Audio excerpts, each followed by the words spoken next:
स्वागत है। आज हम स्टार्ट करने वाले हैं चैप्टर 1 नेटवर्किंग कंसेप्ट। इसको हम डिफरेंट डिफरेंट वीडियोस में डिवाइड करके पढ़ेंगे। जितने भी टॉपिक्स दिए गए हैं वो सारा टॉपिक एक एक करके कवर करेंगे, जैसे व्हाट इज नेटवर्किंग, उसके एडवांटेजेस और disadvantages, data communication related term, networking devices, type of network, web architecture और नेटवर्क थ्रेट्स एंड सिक्योरिटी। जितने भी टॉपिक्स दिए गए हैं सभी टॉपिक्स को एक एक करके हम डिटेल में चर्चा करेंगे। तो आज का टॉपिक स्टार्ट करते हैं, व्हाट इज नेटवर्किंग। यानी नेटवर्किंग के बेसिक कंसेप्ट से हम स्टार्ट करेंगे। Computer network is a group of devices connected with each other through different transmission mediums such as cables, radio waves, satellite, etc. These devices can be computers, printers, scanners, plotters, mobile phones, etc. अगर हम computer network की बात करें तो generally computer network group of devices होता है जो interconnected होते हैं। और वो डिवाइसेस कुछ भी हो सकता है, either computer, printer, scanner, mobile phone, laptop, कोई भी डिवाइसेस जो आपस में कनेक्टेड हो। और वो कनेक्शन चाहे वो वायर्ड हो या फिर वायरलेस हो, इसे हम कंप्यूटर नेटवर्क का नाम देते हैं। कंप्यूटर नेटवर्क का सिंपल मतलब है group of interconnected devices through wired और wireless medium. A computer network is mostly used to send and receive data stored in other devices over the network. Computer network ज्यादातर जो है वो data sharing के लिए use किया जाता है, एक कंप्यूटर से दूसरे कंप्यूटर तक या फिर एक कंप्यूटर से किसी अदर डिवाइस तक डेटा शेयरिंग करने के काम आता है। जैसे यहाँ पर एक कंप्यूटर नेटवर्क का इमेज दिखाया गया है। इसमें अगर आप ध्यान से देखेंगे तो इसमें डिफरेंट टाइप के जो डिवाइसेस हैं वो आपस में कनेक्टेड हैं और ये डिवाइसेस डेटा शेयरिंग का काम करते हैं। अगर हम कंप्यूटर नेटवर्किंग की बात करें तो उसका मेन मकसद ही होता है आइदर डेटा शेयर करने के लिए या फिर रिसोर्स शेयर करने के लिए। रिसोर्स मतलब एक डिवाइस को मल्टीपल सिस्टम के साथ शेयर किया जा सकता है। तो ये है नेटवर्किंग का main objective. These are there are numerous computer networks available and this can be categorized into their size as well as purpose. हमारे पास जो कंप्यूटर नेटवर्क है वो डिफरेंट टाइप का होता है और उस नेटवर्क को हम उसके साइज या पर्पस के अकॉर्डिंग डिवाइड कर सकते हैं। अलग अलग कैटेगरी का नेटवर्क होता है। The size of network depends on area, number of computers, purpose for which they are being network, etcetera. अगर हम इसके नेटवर्क के टाइप की बात करें तो जनरली आइदर एरिया पे डिपेंड करता है कि नेटवर्क का टाइप क्या होगा, नंबर ऑफ कंप्यूटर्स पे और किस पर्पस के लिए हम कंप्यूटर का यूज कर रहे हैं। It could include devices with in single home और millions of devices spread across the world. चाहे वो हमारे घर की डिवाइस हो या फिर पूरे वर्ल्ड में जो डिवाइसेस फैली हुई हो, हर एक जो डिवाइस का इंटरकनेक्शन है वो नेटवर्क है। ये नेटवर्किंग का इंट्रोडक्शन था। अब नेक्स्ट टॉपिक है कंसेप्ट ऑफ कम्युनिकेशन। अगर हम कम्युनिकेशन के कंसेप्ट की बात करें तो जो भी डेटा है वो डिफरेंट डिफरेंट डिवाइसेस के बीच ट्रांसफर किया जाता है। The transmission of digital data between various devices is data communication. यानी मल्टीपल डिवाइस के बीच में डेटा का जो ट्रांसमिशन होता है उसे हम डेटा कम्युनिकेशन का नाम देते हैं। Telecommunication network allows computers to communicate and exchange data in many forms such as text, numbers, pictures, audio and video। मतलब क्या है कि एक टेलीकम्युनिकेशन नेटवर्क जो है वो किसी भी तरह के मल्टीमीडिया डेटा को अलाउ करता है एक्सचेंज करने के लिए। The connection between network computing devices is established using both wired और cable media और वायरलेस मीडिया। मतलब इस नेटवर्क कंप्यूटिंग डिवाइस का जो कनेक्शन होता है वो आइदर वायर्ड हो सकता है या फिर वायरलेस हो सकता है। जो मोस्ट इम्पोर्टेंट एग्जांपल अगर हम नेटवर्क का लें तो इंटरनेट जो कि हम सब लोग यूज करते हैं, ये नेटवर्क का ही एग्जांपल है। When computer systems and other peripheral digital devices are connected to form a network, they communicate and provide numerous advantages. अगर हम डिवाइस इंटरकनेक्शन की बात करें कि इससे क्या-क्या एडवांटेजेस हो सकते हैं, तो पहला है resource sharing such as printers and storage devices. मतलब क्या है कि अगर आपस में कंप्यूटर कनेक्टेड होंगे या नेटवर्क बना होगा तो हम रिसोर्स का शेयरिंग कर सकते हैं। रिसोर्स मतलब प्रिंटर, स्टोरेज डिवाइसेस या कोई भी डिवाइस, सब डिवाइस क्या है, एक रिसोर्स है। नेक्स्ट है exchange of information through email and FTP, यानी इंफॉर्मेशन का एक्सचेंज करना। डेटा चाहे ईमेल के थ्रू एक्सचेंज हो या फिर एफटीपी यानी फाइल ट्रांसफर प्रोटोकॉल के थ्रू डेटा का एक्सचेंज हो। नेक्स्ट है इंफॉर्मेशन शेयरिंग बाय वेब और इंटरनेट, यानी इंटरनेट और वेब के जरिए इंफॉर्मेशन को शेयर करना। Video conferencing, instant messaging, parallel computing यानी side by side multiple task चल रहे होते हैं। डायरेक्ट टू होम यानी DTH, online content like television channels, Netflix, Amazon prime, Disney Hotstar, Apple TV etcetera. मतलब ये जितने भी हमने एप्लीकेशन देखे, एडवांटेजेस देखे, वो सब नेटवर्क की वजह से ही पॉसिबल हो पाता है। ये कम्युनिकेशन के एडवांटेजेस हैं। नेक्स्ट अगर हम बात करें डेटा कम्युनिकेशन के कंपोनेंट की, तो डेटा कम्युनिकेशन का डिफरेंट कंपोनेंट है। जैसे अगर हम कोई भी इंफॉर्मेशन को शेयर करें, डेटा आपस में एक्सचेंज करें, तो उसके लिए मेनली 5 कंपोनेंट होता है। फर्स्ट कंपोनेंट है मैसेज। मैसेज मतलब ऐसा डेटा या इंफॉर्मेशन जिसको हमें एक जगह से दूसरे जगह तक ट्रांसफर करना है, यानी जिस भी डेटा को हम कम्युनिकेट करते हैं उसे मैसेज कहते हैं। मैसेज आइदर टेक्स्ट हो सकता है, नंबर्स, पिक्चर्स, ऑडियो, वीडियो, कुछ भी रहे, सभी मल्टीमीडिया कंपोनेंट जो हैं वो मैसेज होते हैं। नेक्स्ट है सेंडर। सेंडर यानी वो डिवाइस जो डेटा को सेंड करता है। ये सेंडर आइदर कंप्यूटर हो सकते हैं, वर्क स्टेशन हो सकते हैं, मोबाइल फोन हो सकता है, कैमरा या कोई भी डिवाइस हो सकता है। यानी वो डिवाइस जो डेटा सेंड करने का काम करे उसे हम सेंडर कहते हैं। नेक्स्ट है रिसीवर।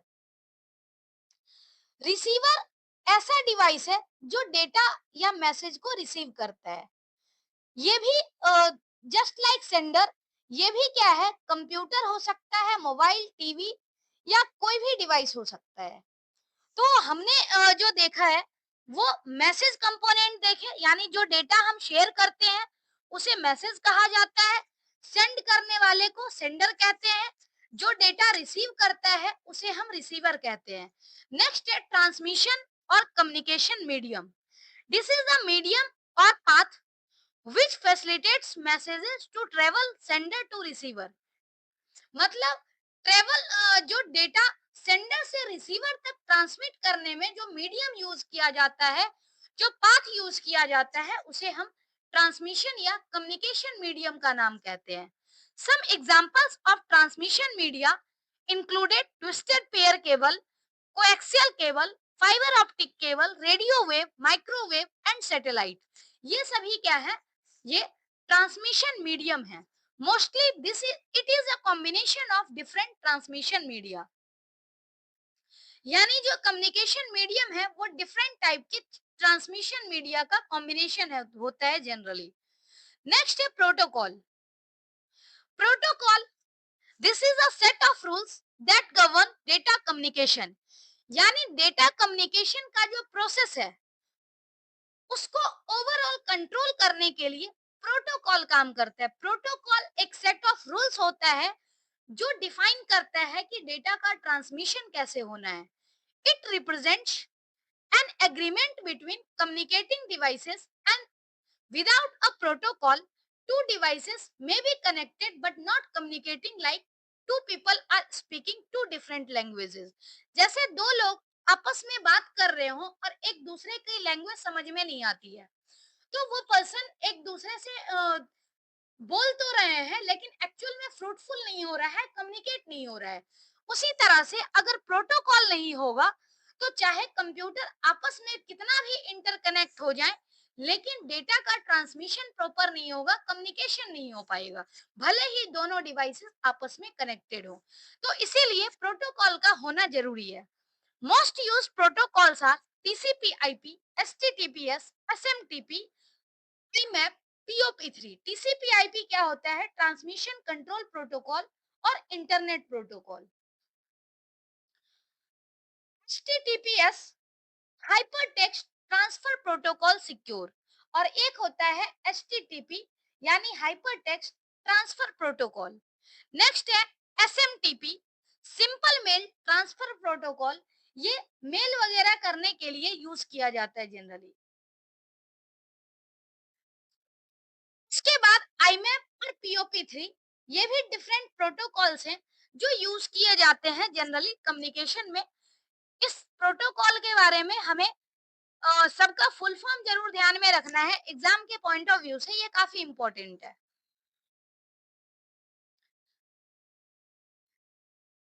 अगर हम फिगर की बात करें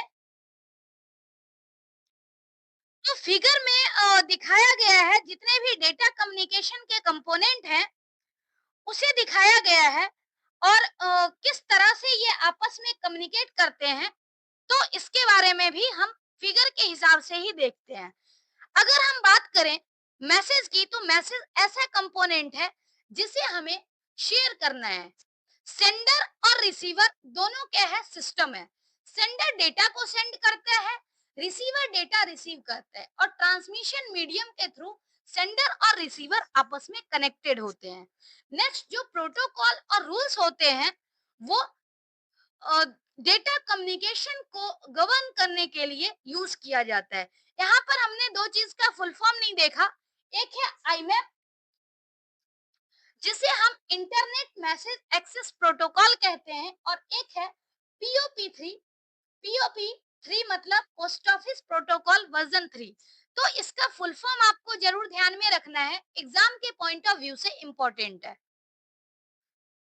तो ये हमने पढ़ा डेटा कम्युनिकेशन से रिलेटेड जो भी कंपोनेंट्स हैं, एलिमेंट्स हैं, उसके बारे में। अब नेक्स्ट टॉपिक है इसमें, ये सभी नेटवर्किंग का बेसिक कंसेप्ट हम लोग पढ़ रहे हैं। अगर हम इंटरनेट की बात करें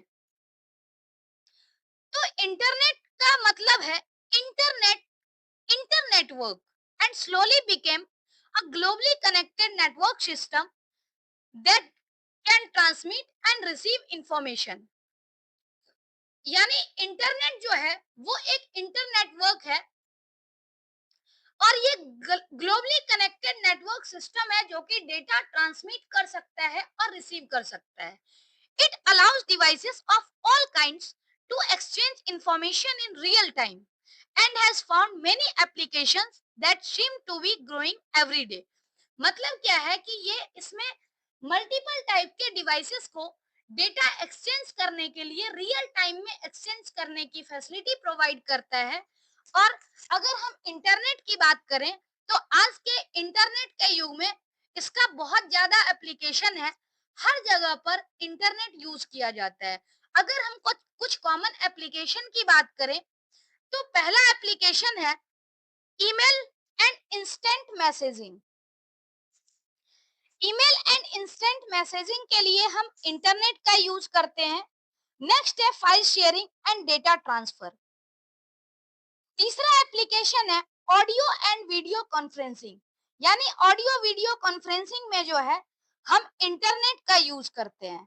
नेक्स्ट है online forums and social networking, मतलब जो आप ऑनलाइन साइट वगैरह के बारे में देखते हो तो वहां पर भी इंटरनेट ही यूज होता है। सोशल नेटवर्किंग साइट जो आप इंस्टाग्राम वगैरह यूज करते हो, फेसबुक यूज करते हो, तो ये सब क्या है? सोशल नेटवर्किंग साइट है, और ये भी इंटरनेट के जरिए ही चलता है। नेक्स्ट है मूवी, म्यूजिक एंड गेमिंग, इसमें भी इंटरनेट यूज होता है। नेक्स्ट है ऑनलाइन शॉपिंग। अगर हम ऑनलाइन शॉपिंग की बात करें जैसे फ्लिपकार्ट, अमेज़न, मिंत्रा, मीशो, ये ऑनलाइन इंटरनेट के बिना चल ही नहीं सकता। नेक्स्ट है online banking, crypto currency and other financial services, जो हम यूपीआई वगैरह करते हैं, इंटरनेट बैंकिंग करते हैं, सब में इंटरनेट के बिना काम नहीं चलता है। तो ये जो है, ये इंटरनेट के बारे में था कि इंटरनेट आजकल कहाँ पर यूज हो रहा है, क्या क्या इसके एप्लीकेशन है। तो ये नेटवर्किंग का बेसिक कंसेप्ट था जो हमने पढ़ा है। नेक्स्ट टॉपिक है इसी में एडवांटेजेस और डिसएडवांटेजेस ऑफ कंप्यूटर नेटवर्किंग, जिसको हम इसी वीडियो में कवर करेंगे। पहले हम एडवांटेजेस पढ़ते हैं, जैसे data and resource sharing. Data and resource sharing का मतलब क्या है कि जैसे इसमें कंप्यूटर नेटवर्क में मल्टीपल डिवाइस आपस में कनेक्टेड होते हैं। तो मल्टीपल डिवाइस जो आपस में कनेक्टेड होते हैं, इससे डेटा का ट्रांसफर जो है वो इजीली हो पाता है। तो इसलिए हम कह सकते हैं कि कंप्यूटर नेटवर्किंग जो है वो डेटा शेयरिंग में हेल्प करता है। दूसरा है कि डेटा शेयरिंग के साथ साथ रिसोर्स भी शेयर करता है, जैसे अगर प्रिंटर हो, स्कैनर हो या कोई और भी डिवाइस हो, वो हम मल्टीपल डिवाइस यूज करने की बजाय एक सिंगल डिवाइस को मल्टीपल सिस्टम के साथ कनेक्ट करके भी हम यूज कर सकते हैं। इसका मतलब है कि डेटा और रिसोर्स शेयरिंग जो है वो कंप्यूटर नेटवर्किंग की वजह से हो पाता है। नेक्स्ट है कॉस्ट सेविंग। कॉस्ट सेविंग कैसे है? जैसे हमने देखा कि हम डिवाइस को शेयर कर सकते हैं, प्रिंटर, स्कैनर ये सब शेयर कर सकते हैं। अगर हम रिसोर्स शेयर नहीं कर पाते तो हमें हर एक कंप्यूटर के लिए, हर एक सिस्टम के लिए इंडिविजुअल प्रिंटर यूज करना पड़ता। तो अगर नेटवर्क की हम बात करेंगे तो नेटवर्क में एक सिंगल प्रिंटर का यूज करके हम सभी नेटवर्क में नेटवर्क का कनेक्शन दे देंगे, डिवाइस में कनेक्ट कर देंगे, और हर एक डिवाइस जो है वो इस नेटवर्किंग के थ्रू पर्टिकुलर डिवाइस को एक्सेस कर पाएगा। तो ये जो है, ये नेटवर्किंग का फायदा है, और इससे हमें मल्टीपल डिवाइसेस जो है, सेम टाइप के डिवाइस मल्टीपल कॉपी परचेज करने की जरूरत नहीं है। एक डिवाइस से हमारा काम चल जाता है, क्योंकि ये सभी सिस्टम के साथ कनेक्ट हो जाता, तो इससे पैसे कम खर्च होते हैं, कॉस्ट सेविंग हो जाती है जनरली। नेक्स्ट है data backup. A network can help keep a backup of important information, so if some reason one of system crashes it will be available on the network।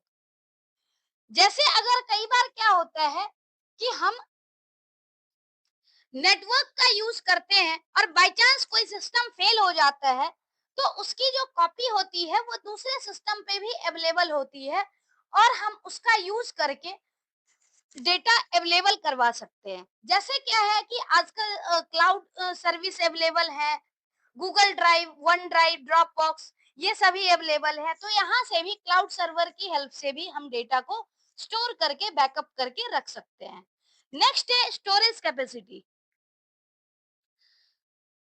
जैसे क्या है कि data जो है वो सर्वर पे रहता है, मतलब क्लाउड स्टोरेज की फैसिलिटी जो है वो इंटरनेट की हेल्प से ही हो पाती है, नेटवर्किंग की हेल्प से हो पाती है। तो क्लाउड स्टोरेज में क्या है कि हमें फिजिकल डिवाइस पे, जो हमारा डिवाइस है, वहां हमें डेटा स्टोर करने की जरूरत नहीं होती है, क्योंकि अगर हम यहाँ डेटा स्टोर करेंगे तो हमारा जो स्टोरेज है वो फालतू में वेस्ट होगा, और उस केस में क्या है कि हमें हमेशा जो है वो स्टोरेज कम पड़ता रहेगा। तो यहाँ पर अगर हम क्लाउड का यूज करें तो क्लाउड स्टोरेज जो है वो इंटरनेट की हेल्प से अवेलेबल हो पाता है, और ये स्टोरेज कैपेसिटी को इन्हांस कर देता है। नेक्स्ट है sharing security setup. All the devices on the network can be protected through a firewall, making them secure against virus attacks. यानी जो है, जितने भी डिवाइसेस हैं उसके लिए सिक्योरिटी सेटअप की जाती है, चाहे वो फायरवॉल के थ्रू हो या फिर किसी दूसरे तरह का, जैसे अदर सिक्योरिटी मेजर्स का यूज किया जाए, तो इसकी हेल्प से क्या है, सिक्योरिटी सेटअप भी शेयर हो जाती है नेटवर्क में, और जो डिवाइसेस है वो डिवाइसेस आपस में कनेक्टेड होते हैं, तो सिक्योरिटी जो है वो भी शेयर हो जाती है। तो ये कुछ एडवांटेजेस हैं जो कि कंप्यूटर नेटवर्किंग की वजह से पॉसिबल हो पाता है। नेक्स्ट अगर हम बात करें disadvantages, disadvantages of computer networking, expensive. पहला है एक्सपेंसिव।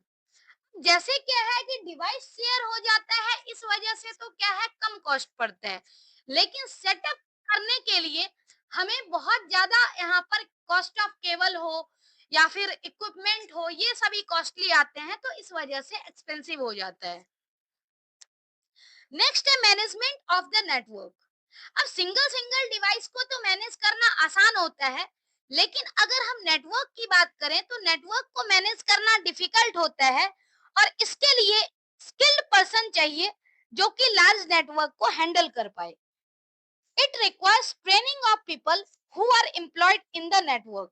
मतलब नेटवर्क को हैंडल करने के लिए पर्सन की प्रॉपर ट्रेनिंग होनी चाहिए, तब जाकर के नेटवर्क को मैनेज कर पाएगा। नेक्स्ट है security threats. All networks specially wide area networks, जैसे लैन की अगर हम बात करें, लैन की बात करें, मैन की बात करें, तो इस केस में क्या होता है, जो रेंज होता है वो चूंकि कम एरिया में फैला होता है, तो जितना कम एरिया में होगा नेटवर्क उतना ज्यादा सिक्योर्ड होता है। लेकिन वाइड एरिया नेटवर्क जो है वो इंटायर वर्ल्ड के लोग, इंटायर स्टेट के लोग, कंट्री कंटिनेंट के लोग एक्सेस करते हैं, तो जितने ज्यादा यूजर्स होंगे सिक्योरिटी जो है उतनी कम होगी, हैकिंग और वायरस अटैक का जो खतरा होगा वो ज्यादा होगा। नेक्स्ट है can spread virus. Computer networking can lead to the spreading of viruses to another computer through the network. अब कंप्यूटर नेटवर्किंग जो है, कंप्यूटर नेटवर्किंग के जरिए वायरस जो है वो इजीली स्प्रेड हो पाता है, क्योंकि हम जानते हैं कि इंटरनेट के जरिए वायरस ट्रांसमिट होता है। नेक्स्ट है लॉस ऑफ इंफॉर्मेशन। अगर जैसे सिस्टम क्रैश हो जाए या फिर वायरस किसी सिस्टम को इन्फेक्ट कर दे, तो दोनों ही केस में क्या होता है कि इंफॉर्मेशन लॉस होने के चांसेस रहते हैं। कई बार जैसे कंप्यूटर नेटवर्क क्रैश हो जाए, तो कंप्यूटर नेटवर्क जब क्रैश हो जाता है, तो नेटवर्क क्रैश होने के केस में भी इंफॉर्मेशन जो होता है वो लॉस होता है, और कुछ पर्टिकुलर टाइम के लिए हम इंफॉर्मेशन एक्सेस नहीं कर पाते हैं जब तक कि डिवाइस नेटवर्क में कनेक्टेड नहीं होंगे, प्रॉपर नेटवर्किंग वर्किंग में नहीं होगी, तब तक क्या है इंफॉर्मेशन एक्सेस नहीं हो पाएगा। फर्स्ट टर्म है communication channel. A communication channel is used to transport an information signal such as digital bit stream from one or several senders or transmitters to one or several receivers. Communication channel क्या है, एक ऐसा path है जो कि information signal को एक form, एक प्लेस से दूसरे प्लेस तक ट्रांसमिट करने के लिए यूज किया जाता है। The capacity of signal to transmit information is measured by its bandwidth. और बैंडविड्थ को मेजर करने का जो यूनिट है वो है हर्ट्ज, और its data rate in bits per second. अगर हम बात करें किसी कम्युनिकेशन चैनल की कैपेसिटी की, तो कम्युनिकेशन चैनल की जो कैपेसिटी है उसको आइदर बैंडविड्थ में हम मेजर करते हैं या फिर डेटा रेट के फॉर्म में मेजर करते हैं। अगर बैंडविड्थ की बात करें तो बैंडविड्थ का मेजरिंग यूनिट जो होता है, मेजरमेंट यूनिट, हर्ट्ज, और डेटा रेट को हम जनरली बिट्स पर सेकेंड में मेजर करते हैं कि एक सेकेंड में कितने बिट का ट्रांसमिशन होता है। हम लोग जानते हैं कि डेटा को जो है वो हम बिट स्ट्रीम के फॉर्म में डिवाइड कर सकते हैं, तो जब भी ट्रांसमिशन होता है वो बिट स्ट्रीम के फॉर्म में ट्रांसमिशन होता है, इसीलिए हम इसे यूनिट जो कहते हैं data rate bits per second.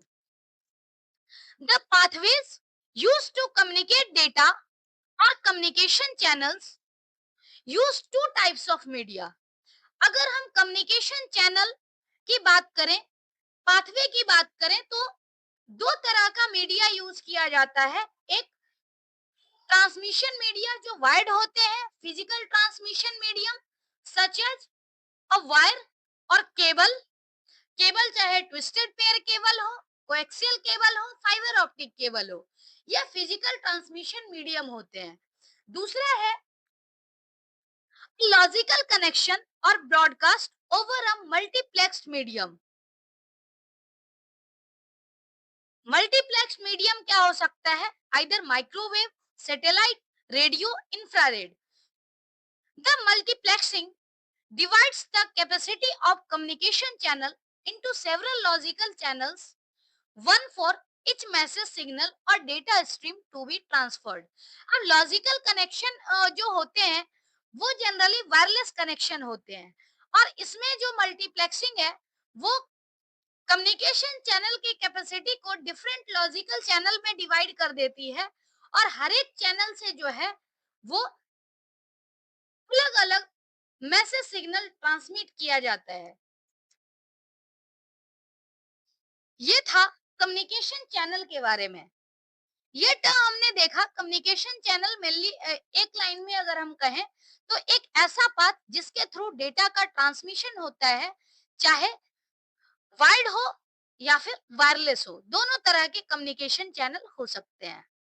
Next अगर हम बात करें बैंडविड्थ की, तो बैंडविड्थ क्या है? The amount of data that can be transferred over a network in a specific amount of time is called bandwidth. अगर हम बैंडविड्थ की बात करें तो बैंडविड्थ जनरली क्या होता है? अमाउंट, एक स्पेसिफिक अमाउंट ऑफ टाइम में जो भी डेटा ट्रांसफर किया जाता है उसे हम बैंडविड्थ कहते हैं। There are different ways to measure bandwidth. Some calculate current data flow while others measure maximum flow, typical flow, or what could be a called good flow. अगर हम करंट डेटा फ्लो की बात करें तो जैसे bandwidth को हम major करते हैं तो एक तो होता है मैक्सिमम बैंडविड्थ जो कि किसी पर्टिकुलर चैनल की कैपेसिटी होती है, और दूसरा होता है कि करंट रेट, किस रेट से डेटा फ्लो होता है। Bandwidth is expressed as a bit rate and measured in bits per second, Mbps, Gbps. मतलब एक पर्टिकुलर टाइम पर कितना डेटा का ट्रांसफर हो रहा है, बिट रेट को हम जनरली बिट्स पर सेकेंड में, स्मॉलेस्ट यूनिट जो है वो है बिट्स पर सेकेंड, तो इसमें हम बैंडविड्थ को एक्सप्रेस करते हैं। जैसे यहाँ पर एक एग्जांपल दिया गया है, जैसे वाटर का फ्लो होता है, तो अगर हम एक टैप की बात करें तो टैप से क्या होता है, टैप को अगर हम फुल कर दें तो हम ये कंपेयर कर सकते हैं कि एक टैप की जो मैक्सिमम कैपेसिटी है वो क्या है, और अगर हमने टैप को कम कर दिया तो प्रेजेंट में जितना पानी निकल रहा होता है उसे हम करंट डेटा फ्लो कहते हैं। लेकिन अगर फुल करने के बाद जो मैक्सिमम कैपेसिटी से वाटर का फ्लो होता है उसे हम मैक्सिमम बैंडविड्थ कहते हैं। तो सेम यही डेटा कम्युनिकेशन में भी होता है कि जो मैक्सिमम अमाउंट ऑफ डेटा होता है जो एक चैनल के थ्रू ट्रांसफर किया जा सकता है उसे हम मैक्सिमम बैंडविड्थ कहते हैं। Maximum bandwidth that service provider promise. और एक होता है करंट और एक्चुअल बैंडविड्थ जो हमें मिलती है, यानी जिस रेट से डेटा ट्रांसफर हो रहा है। तो ये था बैंडविड्थ का कंसेप्ट। ये हमने वाटर की हेल्प से देखा, वाटर फ्लो की हेल्प से देखा कि कैसे हम बैंडविड्थ को रिप्रेजेंट करते हैं, एक्सप्रेस करते हैं। अब जैसे क्या है कि कई बार मल्टीपल पीपल जो है वो एक साथ किसी पर्टिकुलर नेटवर्क को यूज करने लगते हैं, तो उस केस में क्या होता है कि जो नेटवर्क की स्पीड है वो हमेशा स्लो हो जाती है। मतलब क्या है, इस टाइम में मल्टीपल पर्सन जो होते हैं वो सेम टाइम पर बैंडविड्थ को जो पर्टिकुलर फैसिलिटी है उसको एक्सेस कर रहे होते हैं। तो इस वजह से क्या है, जो स्पीड है वो स्लो हो जाती है, क्योंकि जो सेम बैंडविड्थ है वो मल्टीपल लोगों में डिवाइड हो जाता है। और अगर हम देखें, मल्टीपल लोग एक साथ अगर यूज कर रहे होते हैं तो इस टाइम पर जो स्पीड हो जाती है जनरली स्लो हो जाती है नॉर्मल कंडीशन के कंपैरिजन में। तो ये है बैंडविड्थ का कंसेप्ट। बैंडविड्थ जितने नंबर ऑफ यूजर्स होंगे उतनी स्पीड कम होने के चांसेस बढ़ते जाते हैं। नेक्स्ट है term data transfer rate. Data transfer rate यानी it is the amount of digital data that is moved or transferred from one place to another in a given time। मतलब एक particular time में जितना data एक जगह से दूसरे जगह तक ट्रांसफर होता है उसे हम डेटा ट्रांसफर रेट कहते हैं। बैंडविड्थ में क्या होता है, एक पर्टिकुलर टाइम पे जो अमाउंट ऑफ डेटा ट्रांसफर किया जाता है उसे हम बैंडविड्थ कहते हैं। लेकिन जिस रेट से डेटा ट्रांसफर होता है उसे हम डेटा ट्रांसफर रेट कहते हैं। Data transfer rate can be viewed as the speed of travel of a given amount of data from one place to another place। The data transfer rate of network connection is measured in units of bits per second and is abbreviated as BPS।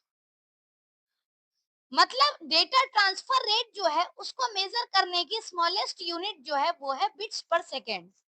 Network equipment manufacturers rate the maximum network bandwidth level their products support using the standard units of kbps, mbps, gbps।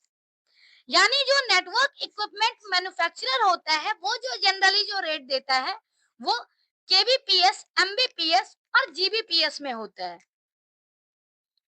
जैसे अगर हम rate की बात करें तो bits per second क्या है, BPS यानी bits per second. It is the smallest unit measurement for data rate. Data data rate measure करने का जो स्मॉलेस्ट यूनिट है वो बिट्स पर सेकेंड है। अगर हम केबीपीएस की बात करें तो केबीपीएस है 1 kilo bit per second equals to 10 to the power 3 bits per second. अगर हम केबीपीएस की बात करें तो केबीपीएस जो है वो नियरली इक्वल टू होता है 1000 बिट्स पर सेकेंड। वैसे एग्जैक्टली 1024 बिट्स पर सेकेंड होता है। अगर हम बात करें इस यूनिट की तो इसमें एक चीज है स्मॉल बी और एक होता है कैपिटल बी। तो जहां पर भी बिट होती है 8 बिट मिला करके चूंकि 1 बनता है, यानी अगर हम बात करें 8 बिट की तो 8 बिट के कॉम्बिनेशन को 1 बाइट कहते हैं। तो ये जो बाइट है इसको हमें कैपिटल में रिप्रेजेंट करना पड़ता है कैपिटल बी से, और जहां पर स्मॉल बी होगा इसका मतलब क्या है, बिट है। जहां पर कैपिटल बी है इसका मतलब है बाइट। तो ये हमेशा पिक्चर क्लियर होना चाहिए। अगर हम एमबीपीएस की बात करें तो एमबीपीएस का मतलब है 1 मेगाबिट पर सेकेंड। 1 मेगाबिट पर सेकेंड जो है वो इक्वल टू होता है 10 to the power 3 kilobits per second और 10 to the power 6 bits per second. ऐसे ही अगर हम जीबीपीएस की बात करें तो जीबीपीएस क्या होता है, गीगाबिट। गीगाबिट पर सेकेंड, 1 गीगाबिट पर सेकेंड जो होता है वो 10 टू द पावर 3 एमबीपीएस के बराबर होता है और 10 टू द पावर 6 केबीपीएस के बराबर होता है या फिर 10 टू द पावर 9 बीपीएस के बराबर होता है। मतलब जैसे हम लोग बचपन में मीटर किलोमीटर वगैरह में कन्वर्जन करते थे, बस सेम इसी तरह से कन्वर्जन होता है। स्मॉलेस्ट यूनिट जो है वो बिट होती है, बिट के बाद बाइट, उसके बाद किलोबाइट, मेगाबाइट, गीगाबाइट, टेराबाइट। इस तरीके से जो आप टॉप से बॉटम की तरफ देख रहे हो, जैसे ही बॉटम की तरफ हम बढ़ते हैं जो इसकी कैपेसिटी है वो बढ़ते जाती है। 1 किलो बिट्स पर सेकेंड यानी 10 to the power bits per second, 1 Mbps equal to 10 to the power 3 kbps equal to 10 to the power 6 bps. मतलब जो ये हमने यहाँ पर पढ़ा है, बेसिकली उसी को समराइज फॉर्म में यहाँ बॉक्स में दिया गया है। नेक्स्ट अगर हम बात करें यहाँ पर बिट और बाइट की, जैसे हमने डिस्कस भी किया था कि एक टर्म होता है बिट और एक टर्म होता है बाइट। तो जब हम लोअर केस में बी यूज करते हैं यानी बीपीएस, तो वो होता है बिट पर सेकेंड। लेकिन अगर हम लोअर केस की जगह कैपिटल में अगर बी लिख दें, इसका मतलब होता है बाइट्स पर सेकेंड, यानी 8 बिट इक्वल टू 1 बाइट। तो जब भी हम 1 केबीपीएस लिखा हुआ है, इसका मतलब क्या है, 8 केबीपीएस है, यानी 1 को 8 में 8 बिट इक्वल टू 1 बाइट होता है। तो बाइट को बिट में अगर हम कन्वर्ट करेंगे तो हम हमेशा 8 से मल्टीप्लाई करेंगे, क्योंकि बाइट जो है वो ग्रेटर यूनिट है और बिट स्मॉलर यूनिट है। तो इस तरीके से हमें कंफ्यूजन दूर रखना है। अगर कैपिटल बी होगा और स्मॉल बी कैपिटल बी में जो है कन्वर्जन करने के लिए हमें 8 से मल्टीप्लाई करना होता है। तो ये था डेटा ट्रांसफर रेट के बारे में। नेक्स्ट कंसेप्ट है आईपी एड्रेस। अगर हम आईपी एड्रेस की बात करें तो आईपी एड्रेस क्या है? Internet protocol address. It is a standard numerical representation that uniquely identifies a specific interface on the network। यानी इंटरनेट प्रोटोकॉल एड्रेस जो है वो एक यूनिक एड्रेस होता है और यूनिकली आइडेंटिफाई करने के लिए आईपी एड्रेस का यूज किया जाता है। An IP address is generally represented as 4 octets of number from 0 to 255। 0 to 255 तक का नंबर यहाँ होता है। आईपी एड्रेस में दो पार्ट होता है, एक नेटवर्क पार्ट, एक host part. The network part is to the left and describe the network or subnetwork in which host is located। मतलब नेटवर्क जो है वो जनरली ये बताता है, नेटवर्क के बारे में डिस्क्राइब करता है कि होस्ट कहाँ पर लोकेटेड है। अब नेटवर्क और होस्ट जहां तक की बात है, नेट जैसे अगर हम बात करें किसी एड्रेस की, तो एड्रेस में क्या होता है, एक तो कंप्लीट किसी का विलेज हुआ। तो विलेज जैसे क्या है, नेटवर्क पता, इसका मतलब पर्टिकुलर विलेज के बारे में बता दिया। और विलेज में किसी पर्टिकुलर घर की अगर हम बात करें, तो वो घर क्या है, एक होस्ट है। तो आईपी एड्रेस में दो पार्ट होता है, जिसमें से जो लेफ्ट पार्ट होता है उसको हम नेटवर्क को डिफाइन करता है। लेकिन जो बाद का पार्ट है, मतलब नेटवर्क जो है वो पर्टिकुलर होस्ट को कहाँ लोकेटेड है उस होस्ट के बारे में बताता है। The host part is always on the right and describes the individual device with in the IP network और आईपी सबनेट। मतलब नेटवर्क पार्ट जो है वो ये बताता है कि होस्ट कहाँ लोकेटेड है, और होस्ट जो है वो इंडिविजुअल डिवाइस के बारे में बताता है। तो ये नेटवर्क पार्ट और होस्ट पार्ट दो पार्ट होते हैं आईपी एड्रेस में। आईपी एड्रेस का जैसे एग्जांपल दिया हुआ है कि जो नंबर होंगे वो हमेशा 0 टू 255 होंगे, उससे ज्यादा नहीं हो सकता है। और डॉट से यहाँ पर 4 पार्ट में डिवाइड किया हुआ होगा, 4 पार्ट में डिवाइड करेंगे और यहाँ पर डॉट से सेपरेशन होगा। ये आईपी एड्रेस का रिप्रेजेंटेशन है। अगर हम जैसे सिटी की बात करें या कहीं कहीं भी बात करें, तो उसमें स्पेसिफिक लोकेशन के हिसाब से एक आईपी एड्रेस होता है। नेटवर्क डिवाइसेस बेसिकली ऐसे डिवाइस होते हैं जिसका कंप्यूटर नेटवर्क डिजाइन करने में यूज किया जाता है। हर एक डिवाइस का अलग अलग पर्पस है। हम सभी डिवाइसेस के बारे में देखेंगे कि किसको किस कंडीशन में यूज करते हैं। तो आज का पहला डिवाइस जो हम चर्चा करने वाले हैं वो है modem. Modem is a short for modulator and demodulator. Modem का फुल फॉर्म है मॉड्यूलेटर डिमॉड्यूलेटर। ये एक ऐसा हार्डवेयर कंपोनेंट है जो कि कंप्यूटर या फिर कोई भी अदर डिवाइस जैसे राउटर या स्विच को इंटरनेट से कनेक्ट करने का काम करता है। इट मॉड्यूलेट्स कन्वर्ट्स और modulates analog signal from a telephone और cable wire to digital data. अब जैसे जो टेलीफोन लाइन के थ्रू आती है, एनालॉग सिग्नल को डिजिटल सिग्नल में कन्वर्ट कर रहा है और फर्दर डीमॉड्यूलेट करता है डिजिटल को एनालॉग सिग्नल में। यानी मॉड्यूलेटर और डीमॉड्यूलेटर दोनों जो इसका पार्ट है वो अलग अलग है। मॉड्यूलेटर और डीमॉड्यूलेटर एनालॉग को डिजिटल में कन्वर्ट करता है और मॉड्यूलेटर डिजिटल को एनालॉग में।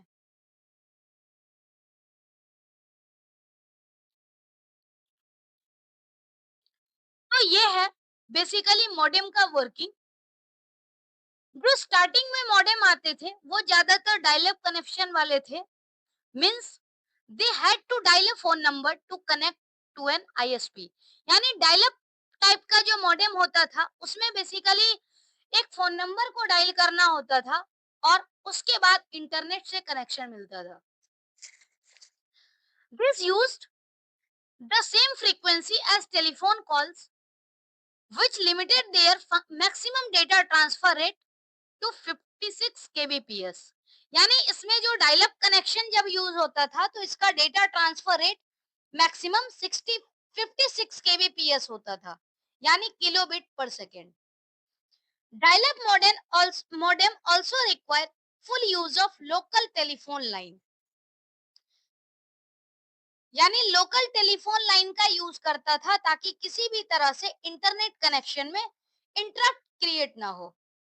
Modern modems are typically DSL यानी digital subscriber line and they operate over standard telephone line but use a wider frequency range। यानी जो डायल अप टाइप का मॉडेम था उसकी फ्रीक्वेंसी रेंज कम थी और जो आजकल डिजिटल सब्सक्राइबर लाइन यूज हो रहे हैं इसकी फ्रीक्वेंसी रेंज जो है वो ज्यादा है। मॉडेम कुछ इस तरह से काम करता है। हम जहां जहां पर भी नेटवर्क डिजाइन करते हैं हर जगह हमें मॉडेम क्रिएट करने की लगाने की नीड होती है। Modems are not needed for fiber optic connections because signals are transmitted digitally from beginning to end। मतलब जहां पर एनालॉग सिग्नल होता है वहां पर हमें मॉडेम की जरूरत होती है क्योंकि एनालॉग को डिजिटल और डिजिटल टू एनालॉग में कन्वर्ट करना पड़ता है। लेकिन जहां पर डायरेक्टली डिजिटल सिग्नल आता है वहां हमें मॉडेम की नीड नहीं होती है। नेक्स्ट अगला डिवाइस है router. Routers can interconnect identical networks as well as interconnect network with different types of hardware। मतलब ये राउटर एक ऐसा डिवाइस है वो सेम या फिर डिफरेंट काइंड ऑफ नेटवर्क दोनों तरह के नेटवर्क को कनेक्ट कर सकता है। दे can also connect lens and vans यानी डिफरेंट टाइप के नेटवर्क। सिर्फ लैन लैन को भी कनेक्ट कर सकता है और लैन वैन को भी कनेक्ट कर सकता है। This helps create a more efficient system for multiple smaller LANs rather than one big LAN। Routers normally have a dynamically updating routing table based on which they make decisions on routing the data packets। Router में क्या होता है ज्यादातर जो है routing table dynamically update होते हैं। अब राउटिंग टेबल क्या होता है, तो राउटिंग टेबल जनरली एक तरह का टेबल मेंटेन करते हैं और जो भी डेटा पैकेट एक जगह से कोई भी मैसेज एक जगह से दूसरे जगह तक ट्रांसफर होता है तो उसमें कितना डिस्टेंस ट्रेवल करना होगा तो उसके हिसाब से शॉर्टेस्ट पाथ हमेशा चूज करना होता है। तो राउटर जो इफिशिएंट पाथ होता है जनरली उसे चूज करता है। Network routers receive analyse perform the traffic directing functions and forward data packet from one network to its destination node. मतलब जो राउटर है वो हर एक रूट को एनालाइज करके और उसके बाद कहाँ से भेजना सही होगा उस रूट के थ्रू डेटा भेजता है। राउटर जो है वो इंटेलिजेंट होता है। इंटेलिजेंट डिवाइस है, इसमें डिसीजन लेने की क्षमता होती है। नेक्स्ट अगर हम डिफरेंस की बात करें मॉडेम और राउटर में, तो आप पहली बात इमेज से समझ सकते हैं। ये राउटर का इमेज है, हमने मॉडेम के इमेज को भी देखा। अब डिफरेंस मेन क्या है? मॉडेम क्या है? Modems are commonly used to connect your home network to the internet. यानी मॉडेम का जो यूज है होम नेटवर्क को इंटरनेट से कनेक्ट करने के लिए जनरली करते हैं। Routers can connect multiple devices and routes the network traffic. यानी राउटर मल्टीपल डिवाइस को कनेक्ट करता है और नेटवर्क ट्रैफिक की राउटिंग करती है। A modem converts analog to digital signals and vice versa। यानी डिजिटल टू एनालॉग और एनालॉग टू डिजिटल दोनों कन्वर्जन करने के लिए मॉडेम का यूज करते हैं। राउटर्स का यूज क्यों करते हैं? Create and maintain a local area network.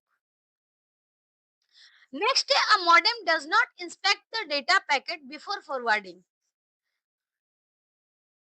As it is जैसे मॉडेम क्या करता है जनरली, कोई भी डेटा पैकेट को बिना देखे समझे फॉरवर्ड कर देता है, लेकिन राउटर क्या करता है? फॉरवर्ड करने से पहले हर एक डेटा को चेक करता है और उसके बाद सही डेस्टिनेशन पे फॉरवर्ड करता है यूजिंग राउटिंग टेबल। अगला डिवाइस है गेटवे। गेटवे एक ऐसा डिवाइस है जो कि दो डिसिमिलर नेटवर्क को कनेक्ट करने का काम करता है, और ऐसे नेटवर्क जो कि डिफरेंट प्रोटोकॉल पे बेस्ड हो। प्रोटोकॉल यानी सेट ऑफ रूल्स, मतलब ये किसी भी तरह के नेटवर्क को कनेक्ट कर सकता है। This is a device that connects to networks that may be working with different network models. यानी डिफरेंट पे भी वर्क करता है और सेम पे तो करेगा ही। They take data from one system, interpret it and transfer it to another system. ये जैसे एक सिस्टम से डेटा लेता है, उसके बाद इंटरप्रेट करता है और उस इंटरप्रेट करने के बाद दूसरे सिस्टम को ट्रांसफर कर देता है। Also called protocol converters. It is also known as protocol converter. ऐसा क्यों कहते हैं? क्योंकि ये डिफरेंट प्रोटोकॉल पे काम करता है। They can operate at any network layer. यानी किसी भी नेटवर्क पे ये काम कर लेता है। Gateways are generally more complex than switch और राउटर। यानी स्विच और राउटर के कंपैरिजन में गेटवे ज्यादा कम्प्लेक्स होता है। कम्प्लेक्स ऑब्वियस सी बात है होगा, क्योंकि इसमें डिफरेंट नेटवर्क पे गेटवे काम करता है। यानी डिसिमिलर नेटवर्क पे और डिफरेंट काइंड ऑफ प्रोटोकॉल पे गेटवे काम करता ही करता है। नेक्स्ट अगर हम बात करें रिपीटर की, तो रिपीटर एक ऐसा डिवाइस है जो एक सिग्नल को दूसरे जगह तक ट्रांसमिट करता है, और खास करके जब डिस्टेंस रहता है, अगर दो डिवाइस के बीच में या हम नेटवर्क अगर क्रिएट करते हैं, तो दो प्लेस के बीच में अगर डिस्टेंस रहता है, तो उस केस में चांस होता है कि डिस्टेंस ट्रेवल करने के बाद सिग्नल आइदर वीक हो जाए या फिर करप्ट हो जाए। तो उस केस में रिपीटर जो हार्डवेयर है, रिपीटर एक ऐसा डिवाइस है जो सिग्नल को रीजनरेट करने का काम करता है। Signal is transmitted over the network, it can become weak और करप्टेड। मतलब सिग्नल जब हम ट्रांसमिट करते हैं तो सिग्नल वीक या करप्ट हो सकता है।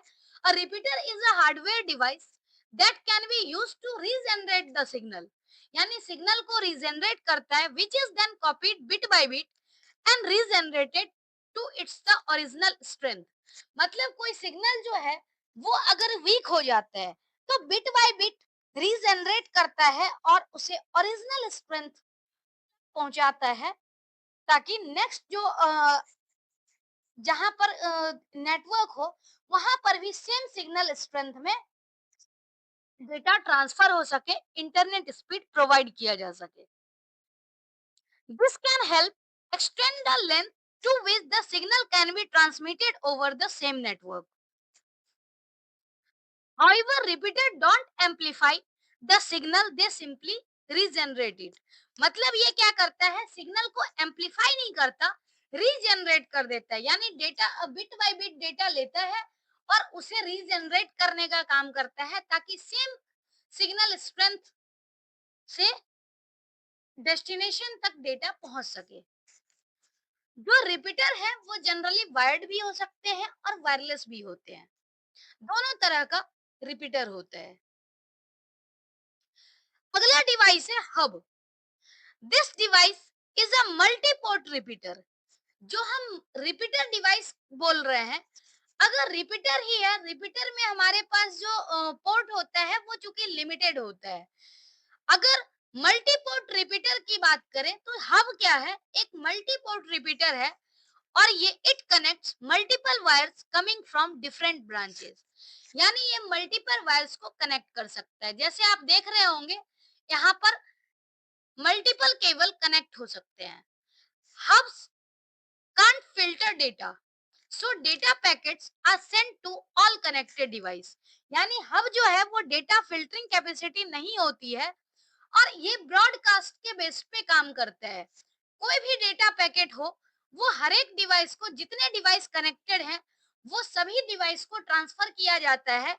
और ये चूंकि इंटेलिजेंट नहीं होता है तो इसे पता नहीं होता कि हमें किसको डेटा भेजनी है। तो उस केस में हर किसी को, हर कनेक्टेड डिवाइस तक डेटा ट्रांसफर करता है और जिसको जरूरत होती है वो इसे एक्सेप्ट करता, बाकी डिस्कार्ड कर देता है। इसकी वजह से हब में क्या होता है, इनएफिशिएंसीज क्रिएट होती है और बैंडविड्थ का वेस्टेज होता है। क्योंकि बैंडविड्थ ऑब्वियस सी बात है वेस्ट होगा, क्योंकि हम जिसे नहीं चाहिए डेटा उसे भी ट्रांसफर करते हैं, लेकिन रखता वही है जिसे एक्चुअल में चाहिए, बाकी हर कोई उसको डिस्कार्ड करता है। तो उस केस में जो हब है वो जनरली मेमोरी वेस्ट कर देता है, बैंडविड्थ वेस्ट होती है। स्विच, अगर हम स्विच की बात करें तो स्विच भी जो है वो हब के जैसा ही है। फर्क क्या है, हब इंटेलिजेंट डिवाइस नहीं है, लेकिन जो स्विच है वो इंटेलिजेंट होता है। तो इंटेलिजेंट का मतलब है कि ये ज्यादा इफिशिएंट तो होता है। अगर हम इफिशिएंसी की बात करें तो जैसे हम कोई डेटा ट्रांसफर करते हैं तो सिर्फ उसी को ट्रांसफर करते हैं जिसे नीड है। The switch can perform error checking before forwarding data. अब जैसे कोई डेटा हमें अगर फॉरवर्ड करना है तो स्विच जनरली क्या करता है, एरर चेकिंग का भी काम करता है और एज इट इज फॉरवर्ड नहीं करता, जिसे रिक्वायर्ड होती है उसी को फॉरवर्ड करता है और एरर चेक करके उसके बाद सही पैकेट जो है सिर्फ उसको फॉरवर्ड करता है। तो इस वजह से हम स्विच को इंटेलिजेंट डिवाइस कहते हैं। अगर हम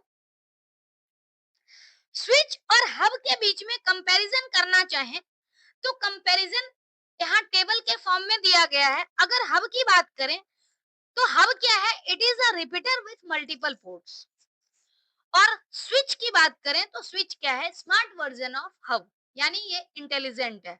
hub it can not filter data, but switch क्या है, it perform error checking before forwarding data. मतलब एरर चेकिंग करता है और जो सही डेटा है सिर्फ उसी को फॉरवर्ड करता, बाकी को फिल्टर कर देता है।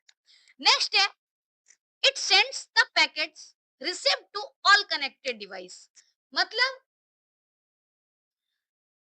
अब जो है वो जितने भी डिवाइसेस कनेक्टेड हैं उसे सबको डेटा पैकेट सेंड करता है। अगर स्विच की बात करें तो स्विच में क्या है, it has a buffer and forwards good packet selectively to correct port only. मतलब फिल्टरिंग करके गुड पैकेट को ही फॉरवर्ड करता है, वो भी सिलेक्टिव पोर्ट जिसको नीड हो। It does not find the best path for the packets and is relatively inefficient. मतलब हब में क्या है, डायरेक्टली हर किसी कनेक्टेड डिवाइस को भेज दिया जाता है, इसीलिए ये इनएफिशिएंट होता है। बल्कि अगर हम स्विच की बात करें तो स्विच स्विच की एफिशिएंसी और परफॉर्मेंस दोनों ज्यादा होती है, क्योंकि ये इंटेलिजेंट है और सिलेक्टिव पोर्ट को डेटा ट्रांसफर करता है। तो ये हब और स्विच में कंपैरिजन था। नेक्स्ट है वाईफाई कार्ड। वाईफाई कार्ड आजकल जितना भी डेस्कटॉप आता है, लगभग सभी में वाईफाई कार्ड की फैसिलिटी होती है। You can think of WiFi card as being invisible cables that connect your computer to the antenna for direct connection to the internet. अब जैसे पहले के डेस्कटॉप में क्या होता था, हमें उसके लिए अलग से इंटरनेट कनेक्टिविटी के लिए रिसीवर लगानी पड़ती थी, तो वहां पर डायरेक्ट कोई कनेक्शन नहीं हो पाता। यहाँ क्या है कि आइदर बिना केबल यूज किए हुए, बिना केबल का यूज किए हुए हम सिस्टम से इंटरनेट कनेक्ट कर सकते हैं। इसमें एक एंटीना की तरह लगा हुआ होता है, ये वाईफाई कार्ड है जो आप इमेज में देख रहे हैं, और इसकी हेल्प से क्या है, वायरलेसली इंटरनेट हमारे सिस्टम में कनेक्ट होता है। Although this days most devices come pre installed with one. मतलब क्या है कि पहले हमें अलग से कनेक्ट करने की जरूरत होती थी, लेकिन आज के टाइम पे क्या आता है, प्री इंस्टॉल्ड आता है। But they can also be purchase relatively inexpensively and self install और simply inserted into a slot on the side of computer. अब जैसे क्या है, कुछ पर्टिकुलर डिवाइस जहां पर वाईफाई कार्ड नहीं है, तो उस केस में हम वाईफाई रिसीवर को खरीद करके और स्लॉट में इंसर्ट कर सकते हैं, और इससे भी क्या है, डायरेक्टली हम इंटरनेट यूज कर सकते हैं बिना वायर के। WiFi cards come in several forms and there are different cards for laptops, desktops and other devices. यानी वाईफाई कार्ड जो है वो डिफरेंट फॉर्म में आता है, और जितने भी डिवाइस हैं जस्ट लाइक लैपटॉप, डेस्कटॉप और अदर डिवाइस, सबके लिए वाईफाई कार्ड डिफरेंट तरीके का होता है। वाईफाई की अगर हम फुल फॉर्म की बात करें, तो वाईफाई का फुल फॉर्म ध्यान में रखना है। फुल फॉर्म है वायरलेस फिडेलिटी। यहाँ पर वाईफाई कार्ड का इमेज दिया गया है।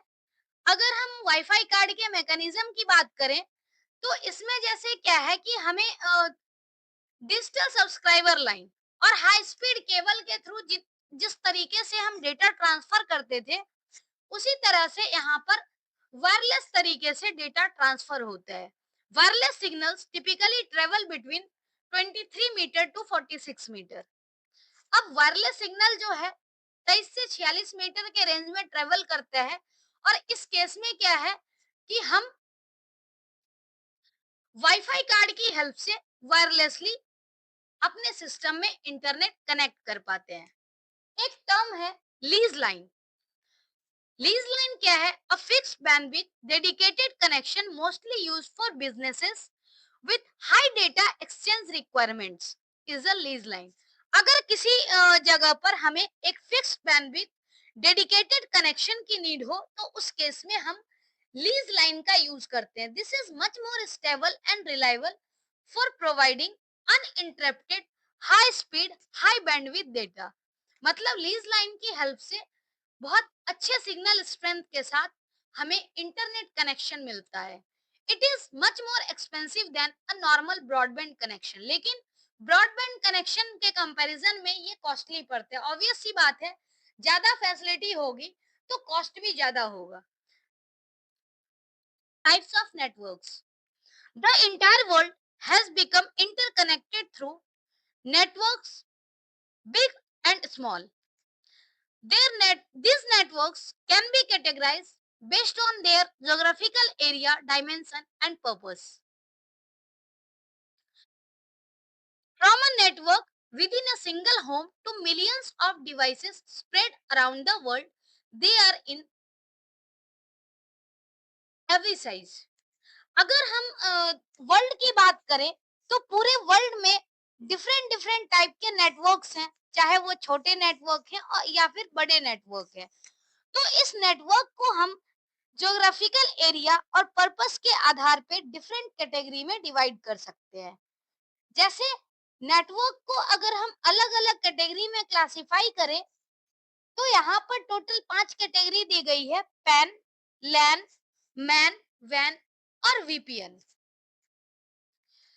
पैन यानी पर्सनल एरिया नेटवर्क।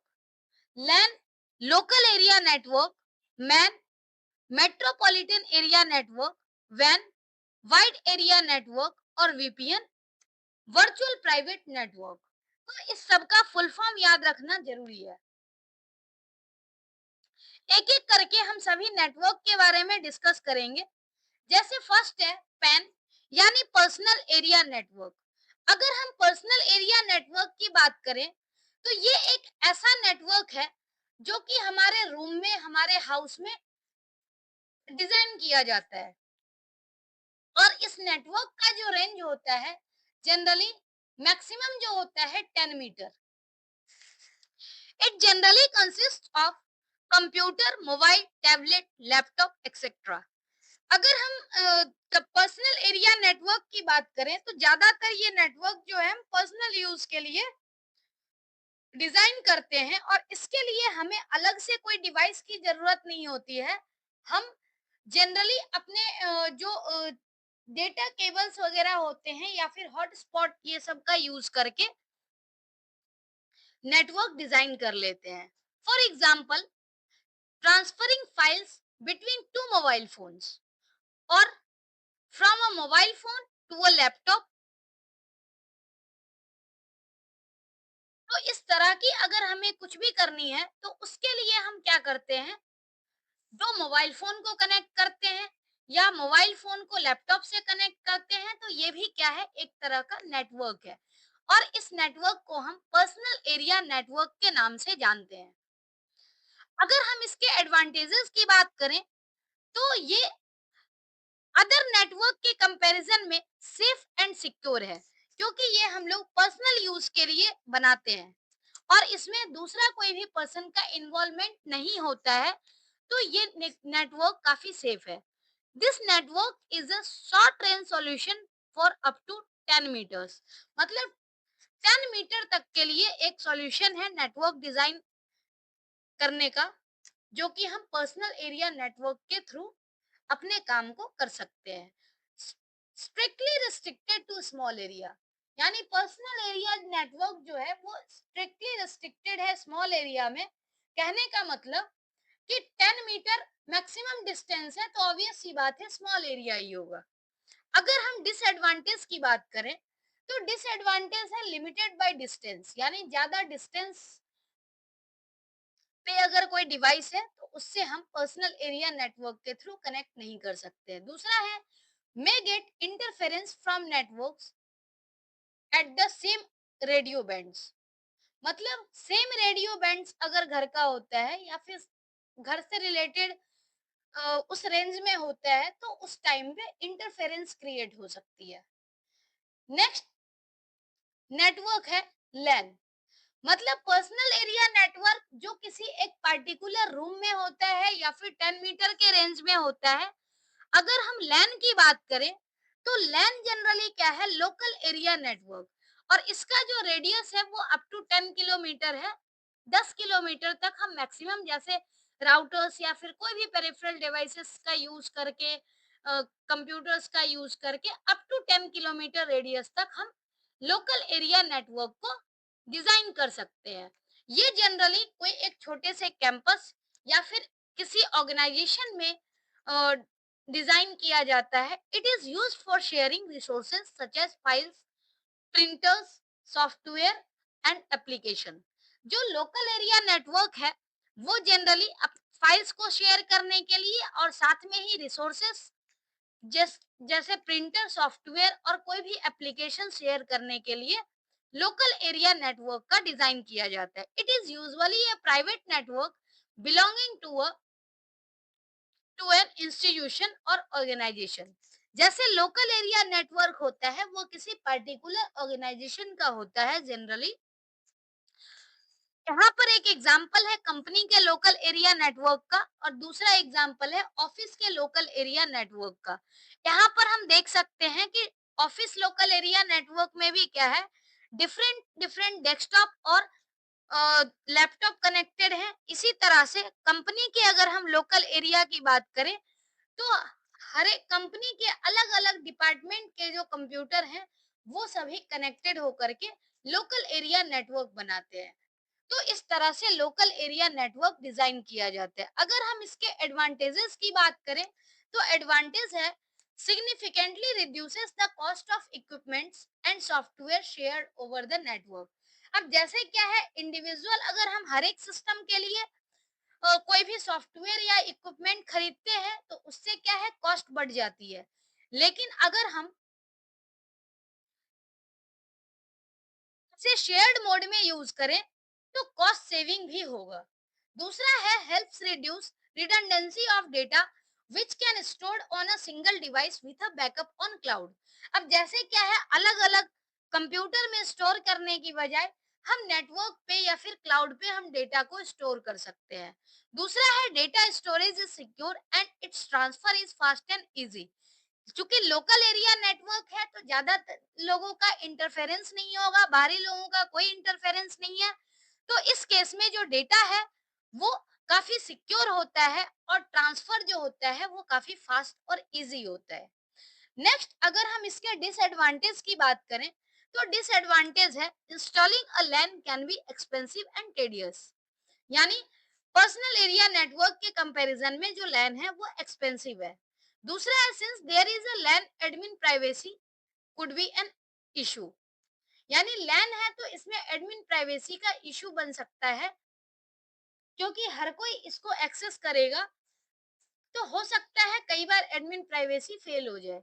दूसरा क्या है, it is vulnerable to online attacks if the firewall is not in place. अगर किसी ऑर्गेनाइजेशन में फायरवॉल नहीं होगा, किसी भी तरह का सेफ्टी सिक्योरिटी मेजर नहीं होगा, तो ऑनलाइन अटैक हो सकता है। नेक्स्ट है constant maintenance and upgrade are required. यानी टाइम टू टाइम मेंटेनेंस जरूरी है, तब जा करके प्रॉपर तरीके से नेटवर्क वर्क कर पाएगा। नेक्स्ट है man man with in city. जैसे पैन है पर्सनल एरिया में होता है, लैन जो है वो किसी ऑर्गेनाइजेशन में होता है। अब इससे ज्यादा अगर हम रेंज बढ़ाते हैं तो एक विद इन सिटीज होगा। जैसे कि अगर विद इन सिटीज होता है तो मेट्रोपॉलिटन एरिया नेटवर्क का नाम देते हैं। ये नेटवर्क जो है वो लैन के कंपैरिजन में ज्यादा बड़ा होता है और इसे हम लार्ज लैन कह सकते हैं। ये किसी पर्टिकुलर सिटी या रीजन में फैला होता है। रेडियस है ऑलमोस्ट 50 किलोमीटर रेडियस तक। जो मेट्रोपॉलिटन एरिया नेटवर्क है वो जनरली होता है। Broadband networks provided by various companies such as Airtel, Jio, BSNL, ये सब जो है ये मैन के एग्जाम्पल है जिसका service with in cities generally होता है। नेक्स्ट, अगर हम इसके एडवांटेजेस की बात करें तो एडवांटेज क्या है, it uses fibre optics cable, the communication is high speed. यानी फाइबर ऑप्टिक केबल यूज किया जाता है तो इससे high speed data transfer rate होता है। दूसरा है it can easily be extended to other networks and connected to wide area network. मतलब मैन को एक्सटेंड कर सकते हैं और अदर वैन के साथ कनेक्ट कर सकते हैं। दूसरा है it can be use to cover an entire city. मतलब इंटायर सिटी को कवर करने के लिए मैन का डिजाइन किया गया है। अगर हम इसके डिसएडवांटेज की बात करें तो डिसएडवांटेज है एक्सटेंसिव केबलिंग में बिकम वेरी एक्सपेंसिव। क्योंकि जितना ज्यादा कंप्यूटर होगा, जितना ज्यादा कनेक्शन होंगे, उतनी ज्यादा केबलिंग होगी और केबलिंग कॉस्ट बढ़ती ही बढ़ती है। दूसरा है it is vulnerable to attack from hackers. अब चूंकि विद इन सिटीज है तो ऑब्वियस सी बात है कि लोगों का ज्यादा इंटरफेरेंस होता है लैन के कंपैरिजन में। तो इस केस में अटैक होने का चांस ज्यादा होता है, हैकर हैक कर सकते हैं। नेक्स्ट कैटेगरी है वाइड एरिया नेटवर्क।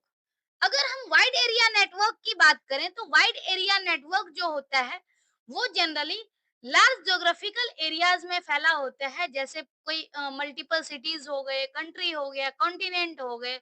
तो वाइड एरिया में जो नेटवर्क फैला होता है उसे जनरली हम वाइड एरिया नेटवर्क के नाम से जानते हैं। द इंटरनेट और mobile phone network is an example of वैन। इस फिगर में हम देख रहे होंगे तो वाइड एरिया नेटवर्क जो है इसमें डिफरेंट काइंड ऑफ नेटवर्क आपस में कनेक्टेड हैं, जैसे पैन भी कनेक्टेड है, लोकल एरिया नेटवर्क भी है, और ये सभी तरह के नेटवर्क केबल टीवी नेटवर्क हैं, और ये सैटेलाइट से, माइक्रोवेव से, रेडियो वेव से कनेक्टेड हो सकते हैं। या वाइड एरिया नेटवर्क जो होता है ज्यादातर वायरलेस कनेक्शन के थ्रू कनेक्टेड होता है। अगर हम वैन की बात करें, WAN network system could be an extension of various MANs and LANs connected through telephone cables, radio waves, microwaves and satellite। मतलब जो ये WAN है वो एक्सटेंशन ऑफ मैन हो सकता है, लैन हो सकता है, जो कि टेलीफोन केबल या फिर जो अदर वायरलेस मीडिया है उसके थ्रू कनेक्टेड हो सकते हैं। It could include millions of web servers and cloud storage servers. It can make every network globally accessible, यानी हर एक नेटवर्क को ग्लोबली एक्सेसिबल बनाता है। अगर हम इसके एडवांटेजेस की बात करें, तो फर्स्ट एडवांटेज है द शेयर कवरेज ऑफ वैन हेल्प्स बिजनेस कम्युनिकेट इजिली। मतलब डिफरेंट टाइप का बिजनेस जो है उसको चूंकि वाइड एरिया में फैला हुआ है, तो बिजनेस कम्युनिकेशन जो है वो इजिली हो पाता है। नेक्स्ट है any device such as mobile phones, laptops, tablets, gaming consoles can connect to वैन। मतलब ये सभी जो हैं वो वैन के साथ कनेक्टेड होते हैं। It can be really help useful in connecting to remote and hazardous place. यानी जो रिमोट एरिया है और जो डेंजरस एरिया है वहां पर जनरली वाई के थ्रू कनेक्शन करना पॉसिबल नहीं होता है, तो उस केस में वायरलेस कनेक्शन के थ्रू इंटरनेट सेवा प्रोवाइड किया जाता है। अगर हम डिसएडवांटेज की बात करें, तो डिसएडवांटेज क्या है, web server and cloud storage devices are expensive to set up initially. मतलब स्टार्टिंग में जो क्लाउड स्टोरेज सर्विस है उसका सेटअप करना, वेब सर्वर का सेटअप करना एक्सपेंसिव होता है। It is tough to maintain, maintain करना भी टफ है क्योंकि ये वर्ल्ड वाइड फैला हुआ होता है। Is vulnerable to virus, worms and trojans. मतलब वायरस अटैक और साथ ही साथ हैकर के अटैक करने के जो चांसेस है वो ज्यादा होते हैं। तो ये मेनली जो टाइप था, फोर टाइप था, पैन, लैन, वैन और मैन। ये चार कैटेगरी थी जिसके बारे में हमने डिटेल में पढ़ा। अगर हम बात करें अ, एक जनरल वे में, तो जितना ज्यादा यूजर्स होंगे उतना ज्यादा नेटवर्क जो है वो हैक होने का या फिर वायरस अटैक होने का खतरा होता है। और जितना ही ज्यादा बड़ा नेटवर्क होगा उतनी ही ज्यादा सेटअप कॉस्ट भी जो होती है वो एक्सपेंसिव होती है। और साथ ही साथ अगर हम बात करें स्पीड की, तो वैन में नेटवर्क जितना बढ़ता जाएगा स्पीड उतनी कम होती जाती है। तो अगर हम बात करें अ, छोटे नेटवर्क की, तो जैसे लैन और पैन है ये ज्यादा सिक्योर्ड होता है। केबलिंग कॉस्ट, जैसे जैसे नेटवर्क की साइज बढ़ती है केबलिंग कॉस्ट भी बढ़ता जाता है और रिस्क भी बढ़ता जाता है। तो ये तो जनरल कुछ फैक्ट था डिफरेंट टाइप के नेटवर्क्स के बारे में। अगर हम कुछ अदर टाइप के नेटवर्क की बात करें, तो एक है वर्चुअल प्राइवेट नेटवर्क, जो कि कई बार क्या है कि सेम कंपनी के मल्टीपल ब्रांचेस को कनेक्ट करने के लिए हम वर्चुअल प्राइवेट नेटवर्क के थ्रू कनेक्ट करते हैं। जैसे ये प्राइवेट नेटवर्क भी नहीं होता, लेकिन चूंकि वर्चुअल प्राइवेट है, मल्टीपल ब्रांचेस को, सेम कंपनी के मल्टीपल ब्रांचेस को कनेक्ट करने के लिए जनरली इसका यूज किया जाता है। दूसरा है डब्ल्यू लैन, यानी wireless local area network. Local area network होता है लेकिन ज्यादातर इसमें वायरलेस कनेक्शन होते हैं। ईपीएन, इंटरप्राइज प्राइवेट नेटवर्क, और सीएएन, कैंपस एरिया नेटवर्क। इसका हमें फुल फॉर्म ध्यान में रखना है क्योंकि ये फुल फॉर्म काफी इंपॉर्टेंट है। अब एक बार हम जस्ट कंपैरिजन देख लेते हैं पैन, लैन, मैन और वैन का। तो एरिया के मामले में अगर देखा जाए तो पैन जो होता है within 10 metre radius, LAN 5 to 10 kilometre radius, MAN जो है वो 50 टू 100 किलोमीटर रेडियस में फैला होता है, और वैन over cities, countries and continents. अगर हम कॉस्ट की बात करें, तो पैन चीप होता है क्योंकि इसमें जो हमारे घर में डिवाइसेस होते हैं हम जनरली उसी के थ्रू कनेक्ट करते हैं। दूसरा है लैन, जो कि इनएक्सपेंसिव होता है, मतलब ये भी इसमें भी कुछ कॉस्ट लगता है, लेकिन उतना भी ज़्यादा कॉस्ट नहीं लगता है। मैन मैन भी कॉस्ट इफेक्टिव है, लेकिन वैन क्या है, एक्सपेंसिव है, सबसे ज़्यादा एक्सपेंसिव है। अगर हम कम्युनिकेशन मीडियम की बात करें, तो पैन वायर्ड या वायरलेस हो सकता है। अगर हम लैन की बात करें, तो लैन में कोएक्सियल केबल और इथरनेट केबल यानी वायर्ड मीडियम ज़्यादा यूज़ होता है। मैन में क्या होता है, ऑप्टिकल फाइबर, रेडियो वेव्स और माइक्रोवेव्स। यानी केबल में जो है अगर डिस्टेंस बढ़ जाए, तो वहां पर normal coaxial cable, twisted pair cable काम नहीं करता, तो उस केस में ऑप्टिकल फाइबर केबल या तो यूज करते हैं, नहीं तो वे रेडियो वेव और माइक्रोवेव यूज करते हैं। ऐसे ही अगर हम वैन की बात करें, तो इस केस में भी हम ऑप्टिकल फाइबर यूज करते हैं और रेडियो वेव, माइक्रोवेव, सैटेलाइट, ये सब का यूज करते हैं। अगर हम डिवाइसेस की बात करें, तो पैन के केस में क्या होता है, हम वाईफाई, राउटर, इंफ्रारेड जैसे कि रिमोट वगैरह में यूज होता है और ब्लूटूथ, इसका यूज किया जाता है। अगर लैन की बात करें, तो इसमें wifi router, modem, hub, switch और रिपीटर ये यूज होते हैं। मैन में राउटर, गेटवे और रिपीटर्स यूज होता है। वैन में क्या होता है, satellite receiver, router, gateway, radio wave and microwave towers use होते हैं। तो ये कंपैरिजन है डिफरेंट काइंड ऑफ नेटवर्क्स के बारे में। अब एक छोटा सा और टॉपिक है जिसको हम पढ़ेंगे, टॉपिक है वेब आर्किटेक्चर। अगर वेब आर्किटेक्चर की बात करें, तो वेब आर्किटेक्चर क्या है? Web architecture can be defined as conceptual structure of a network. मतलब एक नेटवर्क के कंसेप्चुअल स्ट्रक्चर को हम वेब आर्किटेक्चर बोलते हैं। The web architecture of the biggest network, that is www और internet, is constantly changing medium that enables communication between different users and technical interaction between different systems and subsystem।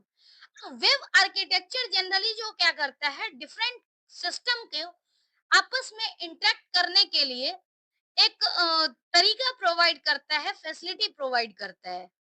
तो इसमें अगर हम web architecture की बात करें, तो web architecture का जो मेन कंपोनेंट है, वो मेन कंपोनेंट कुछ इस तरह है, जैसे क्लाइंट और सर्वर, ये तो सबसे मेन है। अब क्लाइंट क्या है? कोई भी वेब ब्राउजर या फिर कोई भी एप्लीकेशन जिसके थ्रू यूजर सर्वर से इंटरेक्ट कर पाता है, इसे हम कहते हैं क्लाइंट। यानी क्लाइंट ऐसा सिस्टम है जो जिसको सर्विस की नीड होती है। The client sends request to the server and receives responses from the server. अगर हम सर्वर की बात करें, तो सर्वर क्या है? सर्वर भी एक कंप्यूटर या ग्रुप ऑफ कंप्यूटर्स है, जो कि वेबसाइट को होस्ट करता है। सर्वर जनरली क्लाइंट द्वारा दिए गए रिक्वेस्ट को प्रोसेस करता है और उसके अकॉर्डिंग अप्रोप्रिएट जो रिस्पॉन्स है, उसे सर्वर क्लाइंट तक पहुंचाता है। नेटवर्क क्या है? एक्चुअल इंफ्रास्ट्रक्चर जो क्लाइंट और सर्वर को कनेक्ट करता है। क्लाइंट यानी एक सिंगल सिस्टम भी हो सकता है या फिर अलग अलग सिस्टम, जिसे हम लोग यूज करते हैं और रिक्वेस्ट करते हैं, ताकि वेब सर्वर जो है वो फैसिलिटी प्रोवाइड करे। तो जो फैसिलिटी की रिक्वेस्ट करने वाला होता है, उसे क्लाइंट कहते हैं, और जो फैसिलिटी प्रोवाइड करता है उसे सर्वर कहते हैं। तो इस दोनों को कनेक्ट करने के लिए एक्चुअल इंफ्रास्ट्रक्चर है, वो है नेटवर्क। नेक्स्ट टर्म है database. The data that is stored to be retrieved by the website और वेब एप्लीकेशन। यानी डेटाबेस में जनरली क्या होता है, ऐसा डेटा होता है जिसकी क्लाइंट द्वारा डिमांड की जाती है, और सर्वर उसके अकॉर्डिंग डेटा को फेच करके और क्लाइंट को प्रोवाइड करता है। Next at the website or web application structure. This refers to the way the website or web application is structured and organized, including the layout, navigation, and overall appearance. अगर हम web architecture की बात करें तो दो type का web architecture होता है। जैसे फर्स्ट टाइप है peer to peer architecture. Peer to peer का मतलब है कि जिसमें जो भी डिवाइस होते हैं, दो या दो से ज्यादा डिवाइस आपस में कनेक्टेड होते हैं और सभी डिवाइस जो हैं वो एक दूसरे से कनेक्टेड होते हैं और एक दूसरे को सर्विस प्रोवाइड करते हैं। अगर आप इस इमेज में भी देखोगे तो हर एक डिवाइस जो है वो मल्टीपल डिवाइस से कनेक्टेड है और ये मल्टीपल डिवाइस आपस में ही एक दूसरे को सर्विस प्रोवाइड करते हैं। इसमें कोई अलग से सर्वर नहीं होता। जैसे हम लोग पीयर टू पीयर क्या होता है कि एक ही तरह का कोई भी हो। जैसे स्टूडेंट में ही है कि एक दूसरे से अगर हम पढ़ते हैं तो पीयर ग्रुप होता है, वहां पर ऐसा कोई टीचर नहीं होता, आप अपने फ्रेंड से ही पढ़ते हो जो लगभग बराबरी का है। तो ऐसे ही पीयर टू पीयर आर्किटेक्चर में भी क्या है, जितने भी डिवाइस हैं उसमें से सर्वर कोई भी नहीं है, सब के सब एक जनरल कंप्यूटर होते हैं जो एक दूसरे को इंफॉर्मेशन प्रोवाइड करते हैं, फैसिलिटी प्रोवाइड करते हैं। अगर हम क्लाइंट सर्वर आर्किटेक्चर की बात करें तो क्लाइंट सर्वर आर्किटेक्चर में क्या होता है, एक सर्वर होता है जो कि सर्विस प्रोवाइड करने का काम करता है और मल्टीपल होस्ट होते हैं, मल्टीपल क्लाइंट्स होते हैं जो रिक्वेस्ट करते हैं और सर्वर उसके रिक्वेस्ट को फुलफिल करता है। This type of architecture has one or more client computers or devices connected to a central server over a network और इंटरनेट कनेक्शन। अगर हम इमेज में देखें तो यहाँ पर एक सर्वर है और इससे मल्टीपल क्लाइंट्स कनेक्टेड हैं। अ, अगर हम यहाँ पर देखें तो एक कंप्यूटर है, लैपटॉप है, मोबाइल फोन है, तरह तरह के क्लाइंट्स हो सकते हैं जो कि एक सर्वर से कनेक्टेड होते हैं। तो ये दो तरह का वेब आर्किटेक्चर है, पीयर टू पीयर आर्किटेक्चर और client server architecture. With the increase in use of the network for accessing data and resource sharing, security is becoming a prime concern. जैसे नेटवर्किंग में हम देखते हैं कि एक पार्टिकुलर सिस्टम को मल्टीपल यूजर शेयर करते हैं, रिसोर्स को एक्सेस करते हैं, तो उस केस में क्या होता है, जो सिक्योरिटी है वो काफी इंपॉर्टेंट रोल प्ले करता है। The internet represents an insecure channel for exchanging information which leads to a high risk of frauds such as phishing, viruses, trojan, worm and more. अगर हम इंटरनेट की बात करें तो इंटरनेट एक ऐसा मीडियम है जिसके थ्रू ही डिफरेंट टाइप्स के फ्रॉड होते हैं, हाई रिस्क ऑफ फ्रॉड रहता है, just like fishing, digital arrest, cyber bullying, cyber stacking, किसी भी तरह के थ्रेट्स हो सकते हैं और वायरस वगैरह का भी खतरा रहता है। तो ये सब क्या है, नेटवर्क थ्रेट्स है। अगर हम कॉमन वे में बोले, in order to stay safe on any network it is important to know the kind of risk one can face and the security measures that should be taken. जैसे कोई भी person जो cyber space में काम करता है यानी digital world में, तो किसी भी तरह का रिस्क हो सकता है। तो हर पर्सन को ये पता होना चाहिए कि कोई भी तरीके से अगर हम इंटरनेट यूज करें तो क्या-क्या रिस्क हो सकता है और उसके लिए हमें क्या सिक्योरिटी मेजर्स अपनाने होंगे। तो इसके लिए हम नेटवर्किंग थ्रेट्स और सिक्योरिटी मेजर्स दोनों पढ़ने वाले हैं। पहला टॉपिक जो है वो है वायरस एंड मालवेयर। वायरस एक ऐसा सॉफ्टवेयर है जो कि हमारे सिस्टम को डैमेज कर देता है। A virus is a software code that may harm any device by overwriting or corrupting the system files। मतलब वायरस की वजह से क्या होता है, जो सिस्टम की फाइल है वो करप्ट हो जाती है।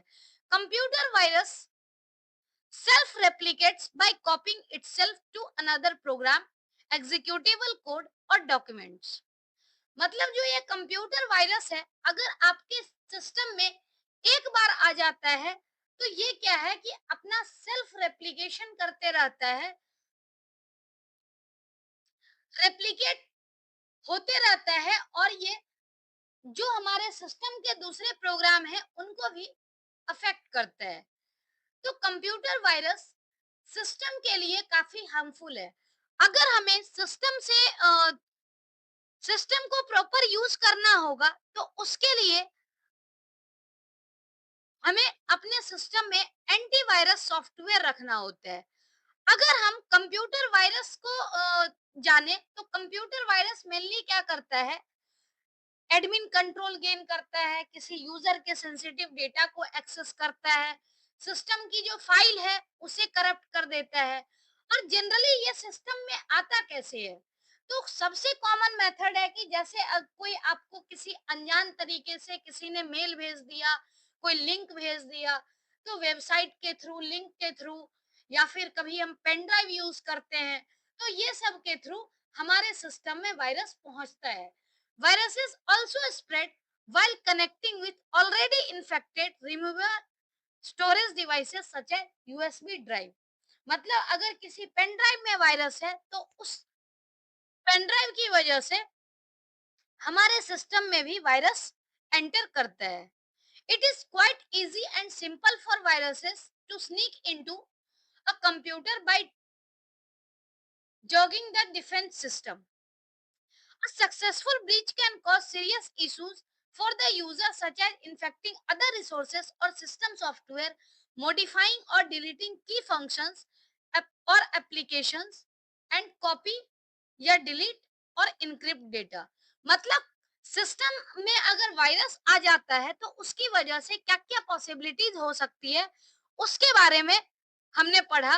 जैसे कि कोई भी सिस्टम सॉफ्टवेयर को इन्फेक्ट कर देता है, किसी सॉफ्टवेयर के फंक्शन को मॉडिफाई कर देता है, की फंक्शन को डिलीट कर देता है, डेटा को डिलीट कर देता है या इनक्रिप्ट कर देता है, डेटा करप्ट कर देता है। तो ये सारी प्रॉब्लम्स होती है अगर हमारे सिस्टम में वायरस एंटर करता है तो। Viruses can be classified according to the method what they use to infect a computer. मतलब कंप्यूटर जो है कैसे हमारे सिस्टम को इन्फेक्ट करता है, उस तरीके से वायरस डिफरेंट कैटेगरी में क्लासिफाई किया जाता है। जैसे फाइल वायरसेस जो कि हमारे फाइल को डैमेज करता है, बूट सेक्टर वायरसेस जब सिस्टम ऑन होता है तो उसकी फाइल को डैमेज कर देता है। ऐसे ही मैक्रो वायरसेस और स्क्रिप्ट वायरसेस, ये कुछ वायरस हैं जो कि हमारे सिस्टम को नुकसान पहुंचाते हैं और इससे बचने के लिए हमें एंटीवायरस सॉफ्टवेयर यूज करना होता है। नेक्स्ट हम बात करें मालवेयर की, तो मालवेयर मतलब होता है मेलिशियस सॉफ्टवेयर। मेलिशियस सॉफ्टवेयर यानी माल और वेयर, मतलब ऐसा सॉफ्टवेयर जो हमारे सिस्टम को नुकसान पहुंचाता है। Malware is short for malicious software, meaning software that can be used to compromise computer function, steal data, bypass access control, or otherwise cause harm to the host computer। मतलब malware जो है वो हमारे system को कैसे effect करता है? जैसे मान लो कि हमारे कंप्यूटर का डेटा स्टील करता है, कोई एक्सेस कंट्रोल है, जैसे हमने कोई पासवर्ड लगाया है ताकि दूसरा कोई एक्सेस ना करे, तो उसको बाईपास कर देता है। ऐसे ही कई बार ऐसा भी होता है कि हमारे सिस्टम को कुछ इंपॉर्टेंट फाइल डिलीट करके भी नुकसान पहुंचाता है।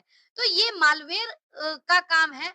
Malware is a broad term that refers to a variety of malicious program। Malware breaches a network through vulnerability.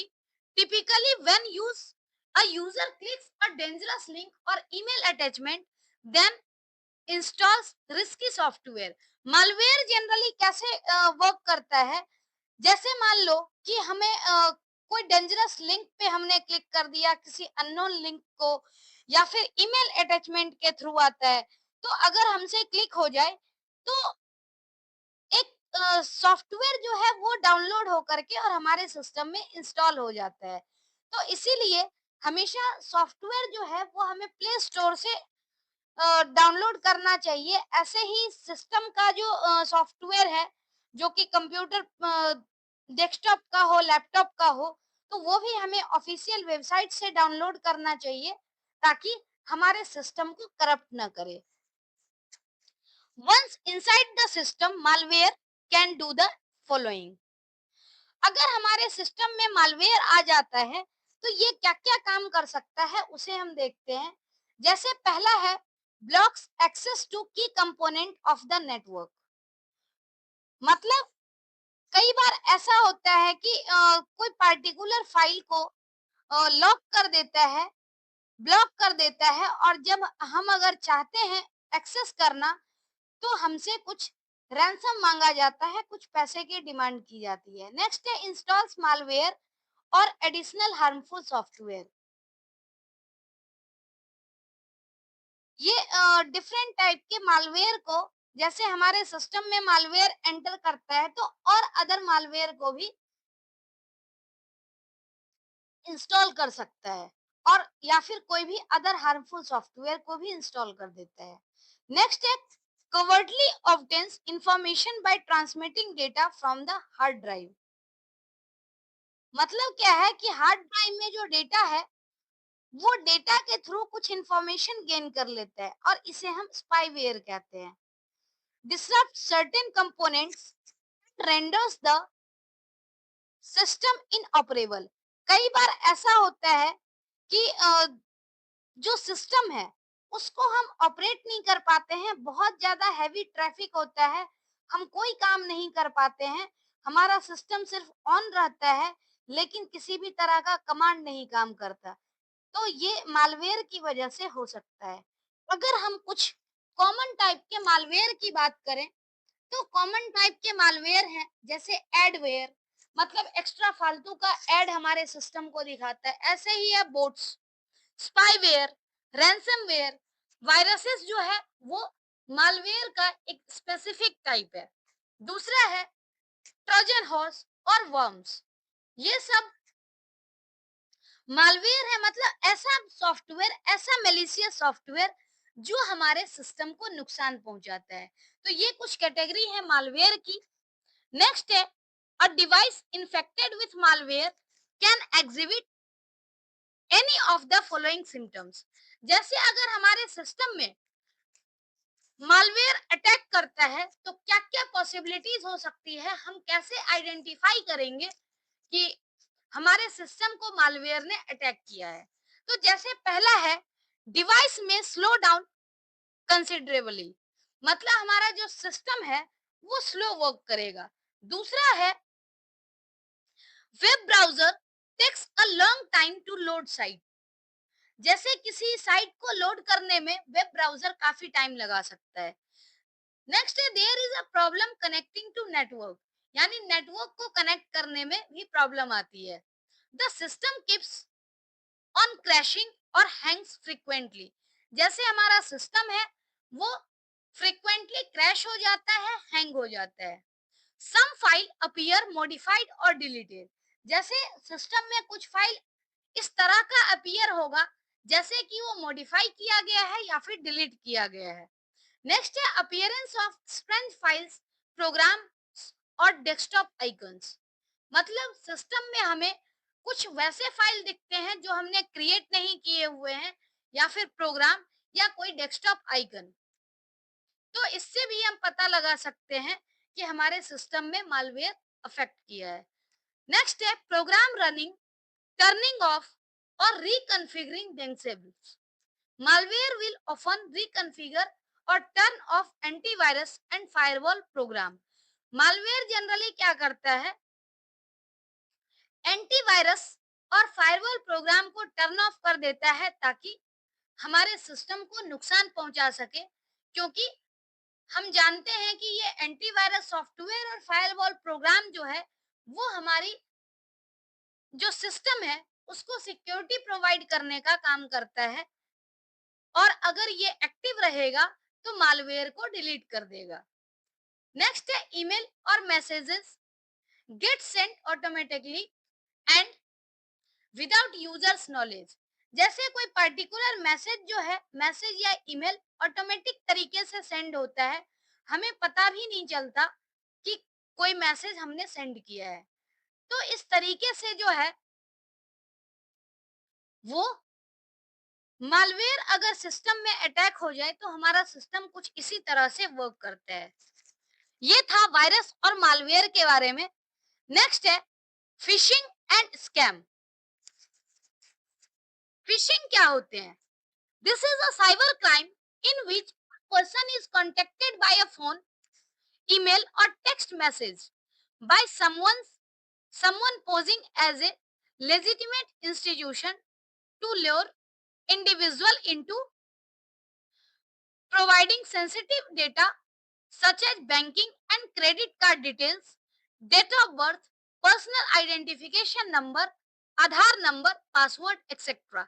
जैसे ये एक तरह का साइबर क्राइम है जिसमें कोई पर्सन कॉल, ईमेल या फिर टेक्स्ट मैसेज के थ्रू किसी को कांटेक्ट करता है और अपने आप को इस तरह शो करता है जैसे कोई वो ट्रस्टेड पर्सन हो, जैसे कि कोई इंस्टीट्यूशन से बोल रहा हो या फिर कोई बैंक से बोल रहा हो, इस तरीके से अपने आप को शो करता है। और मेन मकसद क्या होता है? तो जो भी सेंसिटिव डेटा है, चाहे वो banking, credit card, debit card detail हो या फिर कोई भी पर्सनल और सेंसिटिव इंफॉर्मेशन हो, उसको जानने की कोशिश करता है। नेक्स्ट है other than email and website phishing, there's also vishing and smishing. मतलब अगर हम फिशिंग की बात करें तो फिशिंग तो किसी भी तरीके से हो सकता है, चाहे वो फोन के थ्रू या ईमेल के थ्रू या फिर टेक्स्ट मैसेज के थ्रू। लेकिन यहाँ पर कुछ और कैटेगरी है, एक है विशिंग यानी वॉइस फिशिंग। मतलब इस केस में क्या है, वॉइस के जरिए यानी फोन कॉल के जरिए स्पेशली जो है ये फिशिंग होती है। दूसरा स्मिशिंग यानी SMS phishing and several others phishing technique cyber criminals are constantly coming up with. मतलब इसके अलावा और भी तरीका हो सकता है जिस कारण जैसे साइबर क्राइम घटित हो। अब विशिंग हमने देखा कि वॉइस की हेल्प से अगर फिशिंग होती है तो उसे हम नाम देते हैं विशिंग। अगर एसएमएस की हेल्प से फिशिंग होती है तो उसे हम नाम देते हैं स्मिशिंग। नेक्स्ट है टाइप्स ऑफ फिशिंग स्कैम। जैसे क्या है big prizes and lucrative offers. जैसे कई बार आपने देखा होगा कि किसी के पास ऐसा मैसेज आता है कि किसी पर्सन ने कुछ लॉटरी जीती है या फिर आपके लिए कुछ सरप्राइज है, तो इस तरह का फ्लैश मैसेज आता है generally. The user gets a message that he और she has won money or an iPhone or an all paid trip are ways to attract users to click on a link। कई बार ऐसा होता है कि हमारे पास कुछ मैसेज आता है और उस मैसेज के जरिए हम ऐसा फील करते हैं कि जैसे सच में हमने कोई प्राइज जीता है या हमें कोई ऑफर मिल रहा है। तो इस तरीके से एक ऑफर दिया जाता है जस्ट मतलब दिखाने के लिए, ताकि लोग अट्रैक्ट हो जाएं और उस अननोन लिंक को क्लिक कर दें। और अननोन लिंक को क्लिक करने के बाद जो उनकी पर्सनल डिटेल है वो चली जाती है हैकर के पास। जैसे इसमें क्या है, एक एग्जांपल दिया हुआ है, unbelievable deal ends at midnight, click now to avail never before offer. तो इस तरह के हाईलाइट किए हुए कुछ हमें फ्लैश मैसेज दिखता है जिसको कि हम अगर नहीं जानते हैं तो इसे हम क्लिक कर देंगे। तो हमें क्लिक नहीं करना है, ऐसी चीजों से बचना है। नेक्स्ट है super deals only for a limited time. अब जैसे कई बार आपको ये कहा जाता है कि कुछ लिमिटेड टाइम के लिए ऑफर है और आपको ये लगता है कि जैसे सच में कोई लिमिटेड टाइम के लिए ऑफर है, तो उस केस में आप क्या करते हो, तुरंत रिस्पांस दे देते हो। और तुरंत रिस्पांस देने के बाद क्या होता है, एक्चुअल में वो जो इंफॉर्मेशन है वो हैकर के पास चला जाता है। नेक्स्ट है मिस स्पेल्ड पॉपुलर वेबसाइट। जैसे कई बार क्या है, साइबर क्रिमिनल्स जो हैं वो जैसे कोई पॉपुलर वेबसाइट है वैसे ही मिलता जुलता एक कोई दूसरा वेबसाइट क्रिएट कर देते हैं और उसको देख करके ऐसा लगता है कि कोई रियल वेबसाइट है। और उसके थ्रू अगर हम जो भी ट्रांजैक्शन करते हैं या किसी लिंक पर क्लिक करते हैं तो क्या होता है, हमारी डिटेल चली जाती है हैकर के पास और उसके बाद हमारे साथ फ्रॉड होता है। हमें पता नहीं होता है कि ये फेक वेबसाइट है क्योंकि ये मिलता-जुलता है, लेकिन अगर हम सच में देखें तो उससे रिलेटेड जो स्पेलिंग वगैरह है वो ओरिजिनल साइट और जो दूसरी साइट होती है उसमें कुछ डिफरेंस रहती है। नेक्स्ट है, तो इस तरीके से क्या है कि हम कोई फेक वेबसाइट के जरिए हम साइबर क्राइम के शिकार हो सकते हैं। नेक्स्ट है अननोन अटैचमेंट। अगर हम अननोन अटैचमेंट की बात करें तो कई बार क्या होता है कि ईमेल के जरिए हमें कुछ अननोन अटैचमेंट मिलते हैं जो हम नहीं जानते रहते हैं और न ही कुछ इस तरह का सेंस होता है। अगर हमें पता नहीं होता कि ये किस चीज से रिलेटेड है, इससे क्या फायदा है, जब तक हम प्रॉपर तरीके से वैलिडेट ना कर लें तब तक हम ऐसे अननोन अटैचमेंट को ओपन ना करें। Unusual sender. कई बार क्या होता है कि कोई अननोन सेंडर कोई सस्पिशियस लिंक या कोई डेटा को शेयर कर देता है, तो उस केस में क्या होता है कि अगर हम नहीं जानते होंगे तो उस केस में हम सस्पिशियस लिंक पर क्लिक कर देंगे या कोई डेटा डाउनलोड कर लेंगे, तो हम साइबर क्राइम के शिकार हो सकते हैं। इसीलिए हमें वेरीफाई करना है कि सच में वो यूजर जो है वो क्या ऑथेंटिकेटेड यूजर है जिसने हमने हमें डेटा भेजा है। अगर सस्पिशियस लगता है तो हमें ओपन नहीं करना चाहिए। तो ये कुछ तरीका है जो कि इस तरीके को अपना करके हमारे साथ फिशिंग और स्कैम होता है। To protect yourself against phishing. अगर हमें फिशिंग से बचना है तो उस केस में क्या है कि हमें यूजर ईमेल में स्पैम फिल्टर का यूज करना होगा। जैसे स्पैम फिल्टर हम करेंगे तो उससे रिलेटेड क्या है कि कोई अननोन सेंडर है या फिर किसी भी तरह का ईमेल है जो ट्रस्टेड नहीं है, तो उससे क्या होगा कि वो ईमेल स्पैम बॉक्स में चला जाएगा और हमें उसे ओपन करने की नीड नहीं है। दूसरा है वेब ब्राउज़र की जो सेटिंग है, वेब ब्राउज़र की सेटिंग हमेशा रिलायबल वेबसाइट को ओपन करने के लिए अलाउ करना चाहिए और जो ऐसे वेबसाइट्स हैं जो जनरली फ्रॉड होते हैं, तो फेक वेबसाइट को ओपन ही ना करें। In case of misspelled website, user can report the matter to actual website where legal actions can be taken against this fraudulent website. अब जैसे क्या है कि किसी अगर वेबसाइट के नाम पर किसी ने फेक वेबसाइट बना दी, तो हमेशा एक्चुअल वेबसाइट का जो ओनर है उसे रिपोर्ट करना चाहिए उस फेक वेबसाइट के बारे में, ताकि किसी भी तरह का लीगल एक्शन जो है वो लिया जा सके। If a link looks suspicious, however, over the URL first. जैसे क्या है कि अगर सस्पिशियस लिंक है तो उस केस में हमें पहले माउस ले जाना है और जनरली उसका प्रीव्यू दिख जाता है। तो अगर वेबसाइट जो है सिक्योर्ड है, सिक्योर्ड वेबसाइट होगा तो हमें उसके प्रीव्यू में HTTPS दिखेगा।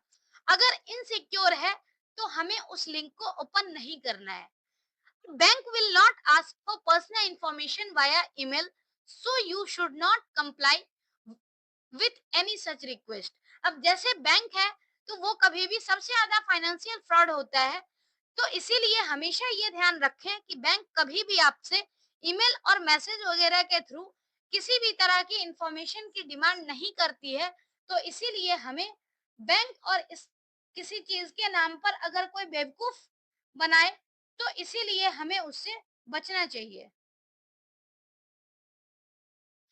नेक्स्ट है spam. Spamming is the use of messaging systems to send multiple unsolicited messages. Spamming क्या है कि अगर कोई पर्टिकुलर फेक पर्सन जो है वो किसी कॉमर्शियल एडवर्टाइजमेंट के बारे में या कोई स्पेसिफिक पर्पस से रिलेटेड अगर मल्टीपल इमेज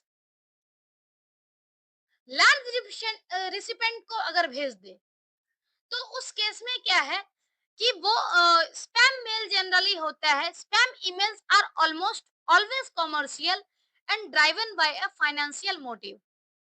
मतलब जनरली क्या है कि ये बल्क में ये मेल भेज दिया जाता है, और इस तरह की जो मेल होती है, अगर कोई पर्सन इसको ओपन करे तो ज्यादातर क्या है, फाइनेंशियल मोटिव से रिलेटेड ही ये मेल होते हैं। Spammers try to promote and sell questionable goods, make false claim, and deceive recipients into believing something that's not true. Generally क्या करता है, कुछ पर्टिकुलर चीज को प्रमोट करने का या फिर कोई क्वेश्चनेबल गुड्स है उसको प्रमोट करने के लिए अपने आप को प्रेजेंट करता है। तो ये स्पैम का केस हो सकता है। The most popular spam subject include the following. जैसे क्या है, online gambling and games. Games spam हो सकते हैं, adult content, financial services and loans, online courses and degrees, work from home jobs, pharmaceutical companies, crypto currency. ये कुछ चीजों का लालच दे करके स्पैम मेल भेजा जाता है जनरली। तो इसीलिए हमें ऐसे चीजों से बचना है। नेक्स्ट है, नेक्स्ट अटैक है denial of service. Denial of service का मतलब है DoS. DoS attack is a cyber attack in which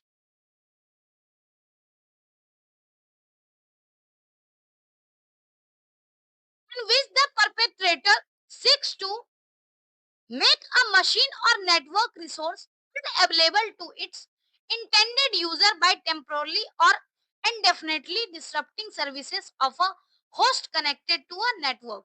जैसे अगर हम इमेज देखें तो इमेज के केस में क्या होता है कि एक पर्टिकुलर पर्सन जो ऑथेंटिकेटेड यूजर है, ये क्या करता है, अगर हम जैसे कोई सर्विस सेंट्रल सर्वर से अगर हम एक्सेस करते हैं, सर्वर से हमें अगर कुछ इंफॉर्मेशन चाहिए, तो अटैकर क्या करता है, सर्वर के थ्रू अटैक को इनिशिएट करता है। और इस केस में क्या है कि इतना ज्यादा ट्रैफिक क्रिएट कर देता है कि जो एक्चुअल में जो पर्सन है जो कि सर्वर से रिक्वेस्ट की डिमांड की है, वो कभी फुलफिल नहीं होती है, टेम्पोरली या फिर इनफाइनाइट टाइम के लिए ब्लॉक हो जाता है। तो इस केस में क्या है कि जो एक्चुअल पर्सन है वो सर्विस को यूज नहीं कर पाता है, क्योंकि अटैकर ने क्या किया है, सर्विस से डिनाई करने के ख्याल से नेटवर्क ट्रैफिक जो है वो बहुत ज्यादा क्रिएट कर दिया है। DOS is typically accomplished by flooding the targeted network or resource with the superfluous requests in an attempt to overload systems and prevent some or all legitimate request from being fulfilled। कहने का मतलब यही है कि जो actual user है वो service की डिमांड करता है, लेकिन अटैकर क्या करता है, अ, जो टारगेटेड नेटवर्क है उसको ओवरलोड कर देता है, और ओवरलोड करने की वजह से जो एक्चुअल पर्सन होते हैं वो सर्विस को एक्सेस नहीं कर पाते हैं। तो ये जो सिचुएशन है ये है डेनियल ऑफ सर्विस का एक्चुअल सिचुएशन, कि कैसे डॉस अटैक होता है। जैसे कुछ डॉस अटैक के एग्जांपल हैं कि लार्जर डॉस अटैक जो हुआ था वो कब हुआ था। अमेज़न वेब सर्विसेज पे भी अटैक हुआ था 2020 में। ऐसे ही गूगल क्लाउड पे अटैक हुआ था 2017 में। अगर हम क्लाउड फ्लेयर की बात करें तो 2023 में डॉस अटैक फील किया था। ऐसे ही डिफरेंट डिफरेंट अगेन जो है, गूगल हो या फिर कोई भी हो, जनरली क्या होता है, नेटवर्क फ्लडिंग करके और इस तरह के अटैक किए जाते हैं। तो ये तो हमने मेनली पढ़ा कि प्रॉब्लम्स क्या क्या हो सकती हैं।